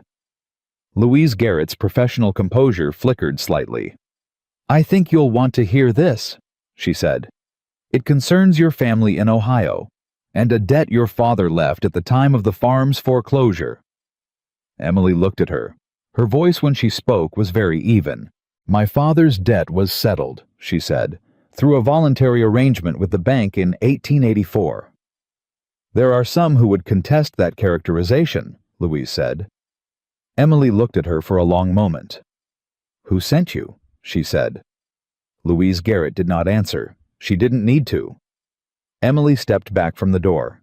"Tell whoever sent you," Emily said, "that threatening a woman with her deceased father's finances is the action of someone who has run out of legitimate arguments." She held the door frame. "And tell them I'll see them at the hearing." She closed the door. She stood on the inside of it for exactly 10 seconds. Then she walked to the office, sat down, and wrote a letter to her mother in Ohio with 2 purposes.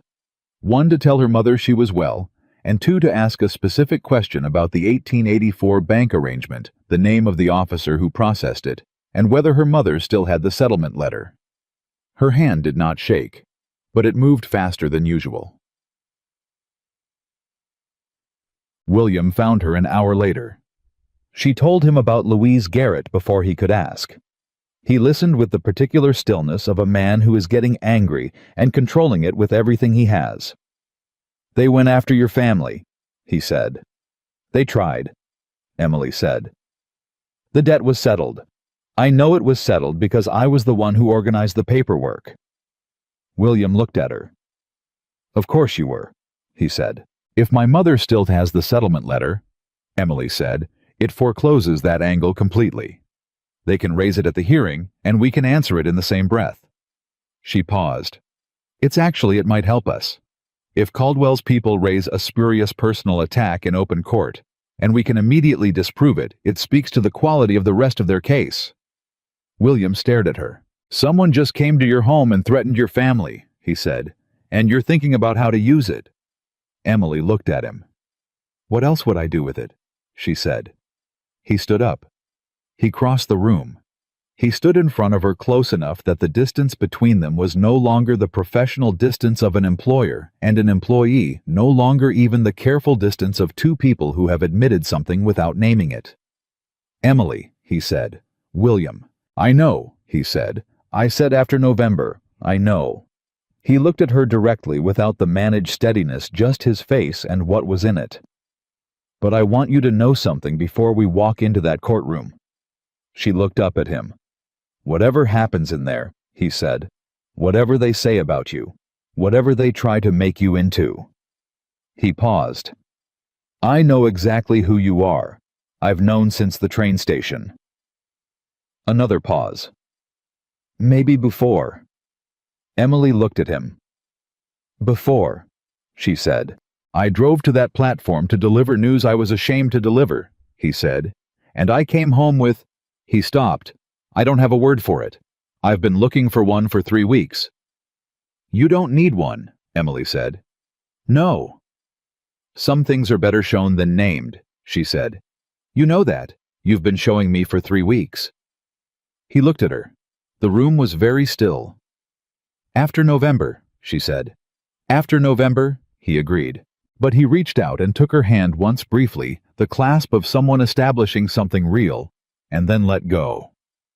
And Emily Carter stood in the office of Silver Creek Ranch with the warmth of that hand clasp still in her palm, and the hearing 3 days away, and Caldwell's last desperate move already being turned into the thing that would undo him, and she was not afraid. She had been sent here as a bride nobody wanted. She had arrived as a woman nobody expected. And on the other side of 3 days, she was going to walk into a territorial courtroom and do what she had been doing from the moment she stepped off that train. The only thing she had ever needed to do. Show exactly who she was. And let that be enough. The morning of the hearing, Emily was up at 4. Not because she couldn't sleep, she had slept solidly and without dreams, which surprised her when she woke and realized it. She was up because there were things to do before they left, and doing them was the only way she knew to carry the weight of a day like this without letting the weight carry her. She made coffee. She packed the document case, the original 1874 survey, the water rights agreement with the procedural clause marked Pete's written account. Walt's field measurements. Margaret Holloway's statement of documentary procedure. Thomas Blackwood's signed affidavit and the letter from her mother that had arrived 2 days ago with the settlement document from the Ohio Bank folded neatly inside it, dated August 1884, signed by the bank officer and notarized. She checked the document case twice. She drank her coffee standing in the kitchen in the dark. William came in at 4:30. He was already dressed. He looked at the document case on the table and then at Emily. "You packed it," he said. "Last night," she said, "and checked it this morning." He poured himself coffee. He sat down at the table across from her. They sat together in the dark kitchen and drank their coffee without talking, and that silence was one of the most specific things Emily had ever felt, the silence of two people who have said the important things and don't need to fill the space before something hard with words that aren't equal to it. "How do you feel?" William said finally. "Ready," Emily said. He looked at her. "Me too," he said. They rode into town in the wagon with the document case between them and the sun just beginning to come up behind them. The Holloways were already at the courthouse steps when they arrived. Margaret had her own folder under her arm, the county records she had mentioned, organized with the care of someone who had spent 6 years making sure things were where they needed to be. Frank stood beside her with his hat in his hands and the look of a man who had decided something and was at peace with the decision. Daniel Mercer arrived 10 minutes later on horseback alone, which was his way. They stood together on the steps, and William looked at the three of them. The people who had decided that what was happening to Silver Creek was happening to all of them, and he said simply, "Thank you for being here." Frank said, "Let's finish this." They went inside. Richard Caldwell was already seated at his table with 2 lawyers flanking him and 2 men Emily didn't recognize sitting behind him. He looked at first glance the composed look of a man who had fought many battles in rooms like this, and understood how they worked, and believed that understanding was the same as control. He looked at Emily when she walked in. She looked back at him. Neither of them said anything. Judge Harlan entered at 9 o'clock precisely. He was a compact man in his 60s, with a careful face, the face of someone who had spent 20 years measuring what he showed. He looked at both tables. He looked at the gallery, which was fuller than Emily had expected ranchers from the valley. A few townspeople, the merchant whose boy talked too much standing at the back wall with his hat in his hands. Harlan called the proceeding to order. Caldwell's lawyer went first. He was good. Emily gave him that. He was the kind of lawyer who understood that a legal argument and a story are not the same thing, and that in a territorial court with 1 judge and no jury, the story mattered as much as the argument. He laid out Caldwell's position on the water rights dispute with clean efficiency, and then he did the thing Emily had been expecting. He turned the story towards Silver Creek Ranch and the circumstances of its recent management. "Your Honor," he said, "it is our position that the documents submitted by the respondent in this matter have been materially influenced by a party without standing an individual who arrived at Silver Creek Ranch under ambiguous circumstances 6 weeks ago, and who has since that time inserted herself into the legal and financial management of the property in ways that raise serious questions about the integrity of the record." Emily did not move. William did not move. The lawyer continued, "We will show that the water rights agreement interpretation relied upon by the respondent was identified and constructed by this individual, that the complaints filed with the county recorder were drafted by this individual, and that the evidentiary record submitted to this court reflects not the considered judgment of the property owner, but the agenda of a person whose background and motives have not been examined." He sat down. William's lawyer stood. He was older than Caldwell's lawyer, and slower and less theatrical, and Emily had liked him immediately when they met because he had the quality of a man who had no interest in performing competence, only in having it. "Your Honor," he said, "the petitioner has just argued in essence that the respondent's case is compromised because a competent person helped organize it." He paused. "We look forward to addressing that argument. We will begin with the documents themselves." The hearing moved in the deliberate rhythm of legal proceedings. Evidence presented, challenged, defended, ruled upon.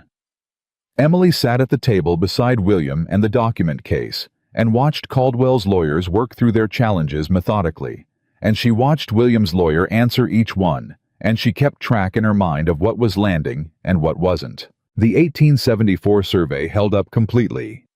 Caldwell's lawyers argued it had been selectively retrieved from the files to support a predetermined interpretation, and William's lawyer produced the surveying firm's copy from Cheyenne, the original filed instrument identical in every particular retrieved independently. The challenge collapsed. The procedural clause in the water rights agreement, the 90-day objection window, held up. Caldwell's lawyers argued the window was exclusive, not inclusive, which would make their filing compliant. William's lawyer produced 3 examples from Wyoming territorial case law where identical language had been interpreted as inclusive. Judge Harlan said nothing, but he wrote something down. Thomas Blackwood's affidavit came in. Caldwell's lawyers objected to its relevance. William's lawyer argued that an affidavit from a third party attesting to direct contact from the petitioner's representative requesting falsified testimony was directly relevant to the character of the case being made against the respondent. Harlan allowed it. Caldwell across the room was very still. Then Caldwell's lawyer stood and said, "Your Honor, we'd like to address the matter of Emily Carter directly." Harlan looked at William's table. "Any objection to Ms. Carter being questioned?" he said. William's lawyer looked at Emily. Emily said quietly, "None." She stood. She walked to the chair beside the judge's bench that served as a witness position. She sat down. She looked at Caldwell's lawyer with the same expression she had used on Thomas Blackwood's porch, clear, direct, without performance. "Ms. Carter," the lawyer said, "you arrived in Wyoming Territory approximately 6 weeks ago, is that correct?" "Yes," Emily said. "Under what circumstances?" "I traveled from Ohio in response to a correspondence arrangement," Emily said. "Upon arrival, I learned the arrangement would not proceed. I accepted employment as household manager at Silver Creek Ranch." "And in that capacity," the lawyer said, "you took it upon yourself to review the ranch's legal files." "In that capacity," Emily said, "I organized the ranch's household account supply records and general business files. The legal documents were part of those files." "You have no legal training." "No," Emily said. "No formal accounting training." "No formal training," Emily said. 7 years of practical experience keeping books for my father's farm operation and subsequently for a commercial enterprise in Columbus, Ohio." The lawyer paused. "Ms. Carter, isn't it true that you were sent away from your previous situation due to financial impropriety?" The room shifted. William's lawyer was on his feet. "Objection. Unsupported." "I'll allow it with foundation," Harlan said. "Ms. Carter, you may answer if you choose." Emily looked at the lawyer. "No," she said. "It is not true." "Can you support that?" "Yes," she said. She looked at William's lawyer. He produced the document. It went to the judge. The 1884 settlement letter from the Ohio bank dated signed, notarized, showing a voluntary settlement of her father's farm debt with no impropriety of any kind organized by Emily Carter at the age of 22. Harlan read it. He set it down. He looked at Caldwell's lawyer with an expression that was not readable in its specifics, but was very clear in its general meaning. "Continue," he said. The lawyer looked at the letter. He looked at his notes. He looked at Caldwell. Caldwell gave him a small nod that meant continue anyway. "Ms. Carter," the lawyer said, "would you say that your influence over Mr. Hayes's business decisions has been significant?" "I would say that my work has been useful to the ranch," Emily said. "That's not what I asked." "I know," Emily said. "But it's what's accurate. I don't make Mr. Hayes's decisions. I organize information so that he can make them." She paused. "That's what a good manager does." "And the water rights documents the interpretation of the procedural clause that was your work. I read the agreement and identified the relevant language," Emily said. "The interpretation is supported by the text itself, and as your opposing counsel has shown by 3 prior territorial rulings." She held his gaze. "If the clause says what it says, it doesn't matter who read it first." The room was quiet. Caldwell's lawyer tried 2 more angles, both of which Emily answered with the same quality, plain, precise, undefended. Not because she wasn't feeling anything, but because she understood that in a room like this, the most powerful thing she could do was be exactly who she was and let that speak for itself. He sat down. Margaret Holloway was called next. She walked to the witness chair with the brisk certainty of someone who had been in procedural settings before and was not impressed by their theater. She described her 6 years as a county recorder's assistant. She described the standard for a properly filed complaint in Wyoming Territory. She described document by document how every filing made on behalf of Silver Creek Ranch in the past 6 weeks met that standard precisely. "In your professional assessment," William's lawyer asked, "is there any procedural basis to question the integrity of the records submitted by the respondent?" "None," Margaret said. In your professional assessment, does the identity of the person who drafted the filings affect their legal validity? It does not, Margaret said.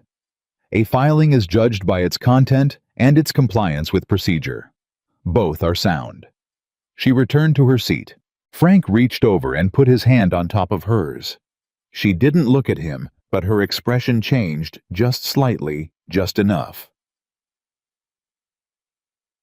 The closing arguments took 40 minutes. Caldwell's lawyer made the case that the respondent's record was tainted by outside influence, and that the procedural clause was ambiguous enough to warrant ruling in the petitioner's favor on the grounds of prior reasonable interpretation. William's lawyer made the case that the record was thorough, properly filed, and legally sound, that the procedural clause was not ambiguous in light of territorial precedent, and that the petitioner's attempts to discredit the respondent's management had relied on a personal attack that the respondent had disproven in open court. He sat down. Harlan looked at his notes for a long time. The room was very still. Caldwell sat with his hands flat on the table. Emily watched his hands.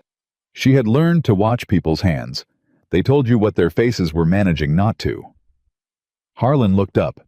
I have reviewed the 1874 survey and the filed copy from Crandall and Associates, he said. I find the upstream marker placement established and documented to a standard that does not support challenge. He looked at the water rights agreement in front of him. The procedural clause in question specifies a 90-day window for written objection. In 3 prior territorial rulings, the most recent being Henderson v. McAllister in 1883, identical language was interpreted as inclusive of the start date. The petitioner's objection was filed July 9th. The window opened July 8th. The filing is therefore 1 day outside the compliant period. Caldwell's lawyer was on his feet. Harlan held up one hand. The automatic renewal clause is therefore operative, he said. The water rights agreement between Silver Creek Ranch and Caldwell Cattle Company renews on identical terms. He set the papers down. Additionally, I am noting for the record that the petitioner's representative approached a third party to request testimony regarding a deceased person as evidenced by the affidavit submitted. He looked at Caldwell's table. That is a matter I am referring to the county attorney for review. He stood. This matter is concluded, he said, and he walked out. The room moved all at once, the particular eruption of sound and motion that follows a long period of enforced stillness. Caldwell's lawyers bent their heads together. The people in the gallery began talking. Frank Holloway said something low and decisive that Emily didn't catch. She sat at the table for a moment without moving. William was beside her. He didn't say anything. He put one hand on the table next to hers, not touching, but close enough that she could feel the warmth of it. She covered his hand with hers, just for a moment. Then they both stood and the room came toward them, Margaret and Frank. Daniel Mercer. William's lawyer, with his professional satisfaction, barely contained beneath his professional composure, and there were handshakes and brief sentences and the ordinary language of relief that people use because the precise language of what they feel isn't available in public rooms. Emily stood in the middle of it and let it happen around her. She was thinking about a train platform. She was thinking about a letter in her pocket written in left slanting handwriting. She was thinking about $7.40 and a suitcase and a man holding his hat in both hands rotating the brim. She was thinking about how far all of that was from here, and how close. Caldwell passed them on the way out of the courthouse. He didn't speak, but he looked at Emily. It was not the look of a man who had been beaten and was angry about it. It was something more complicated than that, the look of a man who had built a strategy around the assumption that she was the weakest point in the respondent's case, and had discovered in open court that she was the opposite. Not anger. Recalculation. Emily met his gaze. "Mr. Caldwell," she said. He stopped. She did not have a speech prepared. She had not thought about this moment. But the thing she wanted to say was simple enough that it didn't need preparation. "The eastern pasture is not for sale," she said. It will not be for sale. And the next time you send someone to this valley to threaten a woman with her father's memory, I'll make sure it goes into the county attorney's record with your name on it." Caldwell looked at her for a long moment. Then he looked at William. "You have a very capable manager," he said. "I know," William said. Caldwell walked out. Emily watched him go. Then she looked at William. William was looking at her with the expression she had been watching for weeks, the one that broke through the steadiness and was more honest than anything else he showed, and he was not trying to manage it anymore. "You told him the eastern pasture is not for sale," William said. "Yes," Emily said. "You said it like it belonged to you too," he said. Emily looked at him. "Yes," she said again. Something that had been building for 6 weeks arrived quietly and completely in the way of things that have been coming for long enough that when they land, they feel less like an arrival than like a recognition. William reached out. He tucked a strand of hair back from her face, the small, intimate gesture of a man who has been wanting to do a thing and has finally decided the time has come. "I said after November," he said. "It's November," Emily said. "It is," he said. He took her hand. Not briefly the way he had 3 days ago in the office. He took it and held it. And the hold said the thing that he had spent 3 weeks looking for a word for and had not found. Because it was not a word. It was a decision made quietly and completely in the way of a man who, when he decided things, decided them all the way through. "Emily Carter," he said. She looked at him. "I would like to ask you something," he said. "I know," she said. "Will you let me ask it?" "William," she said. "Yes. Ask it," she said. He looked at her steady and direct, and more open than she had ever seen him, which was saying something because this was not a man who hid. "Will you stay?" he said.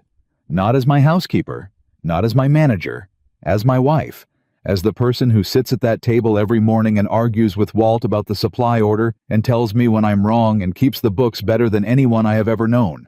He paused. "As the person I come home to." Emily looked at him. She thought about Ohio. She thought about the advertisement in the correspondence catalog and the 7 months of letters and the train ride west and the platform and the letter in the left slanting handwriting. She thought about how she had been sent here as something discarded, as someone whose worth had been calculated by another family and found insufficient, as a woman without money or land or connection in a world that priced all three. She thought about what she had found instead, not a rescue, not a replacement for what she'd lost, something she had built. With her own hands and her own mind in this house with this man starting from nothing and ending here. "Yes," she said. One word, the right word. William's expression did the thing she loved most. The brief break in the surface, the thing that was more than a smile, the thing that was relief and certainty and something she now knew was love because she felt it in herself and recognized it across from her. He brought her hand up and held it against his chest where she could feel his heart steady and strong, the heartbeat of a man who worked hard and meant what he said. "Yes," she said again, because it was true the first time and truer the second.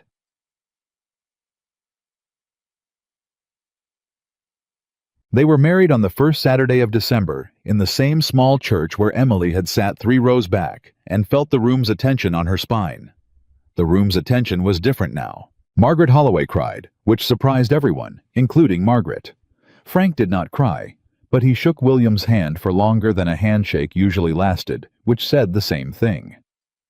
Daniel Mercer gave Emily a nod from the 3rd row that was the highest expression of approval available in his emotional register, and Emily understood it and nodded back. Walt stood at the back in a jacket that had been pressed within the last decade and held his hat in both hands in exactly the way William had held his on the train platform, which made Emily press her lips together hard around something that was not quite a smile and not quite a cry, and was entirely itself. Pete sat in the 2nd row and did not cry, but spent the ceremony with his jaw set in the way of a man fighting his own face. Cody, the youngest hand, cried openly and made no effort to stop, which everyone pretended not to see.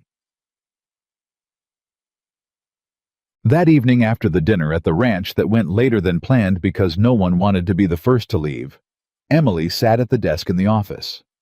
She sat in William's chair. She opened the ledger.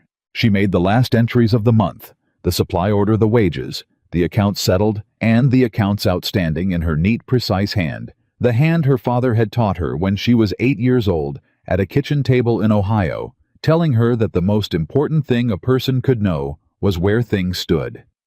She knew where things stood. The water rights were settled. The eastern pasture was secure. The household accounts showed Silver Creek Ranch running leaner and stronger than it had in a decade. There was a copy of the 1874 survey filed with the county recorder, and another in the Cheyenne firm's archive, and a third in the bottom drawer of this desk where it would stay. She closed the ledger. William came to the doorway. He looked at her sitting at his desk in the lamplight with the ledger in front of her, and he leaned against the doorframe in the way he did when he wasn't going anywhere and wanted her to know it.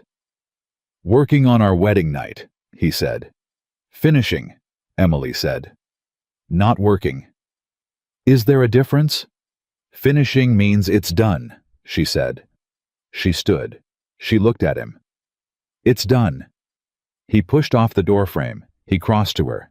He put his hands on her face gently, completely, and looked at her in the lamplight, with everything he was and everything he felt right there on the surface, unmanaged, unhidden. "Emily Hayes," he said. She had not heard her new name yet. Not said like that. Not by him. Something moved through her, not surprise, but recognition. The feeling of a thing clicking into place that had been finding its way there for a long time. "William," she said. "Yes." "Take me home," she said. He looked around the office, the desk, the ledger, the lamp, the filing cabinet that had given up its secrets one by one, the bottom drawer that held a 30-year-old survey that had saved everything. "You are home," he said. She looked at him. "I know," she said. And she was. She had been sent to Wyoming as a bride nobody wanted discarded before she arrived. Written off by people who measured worth in land and money and family name and found her lacking in all three. But the cowboy who came to deliver the bad news had looked at her on that platform, calculating instead of crying, gripping her suitcase instead of collapsing, asking the next practical question instead of the unanswerable ones. And he had seen clearly, and immediately, and without conditions exactly who she was. And he had never stopped seeing it. The woman who arrived as nothing became the foundation of everything. And Silver Creek Ranch, the land, the water, the eastern pasture, the kitchen with its herb ring finally being used, the two chairs no longer pushed against the wall, held them both and would hold them for all the years that came after. That was the whole truth of it. And it was enough. It was more than enough. It was everything.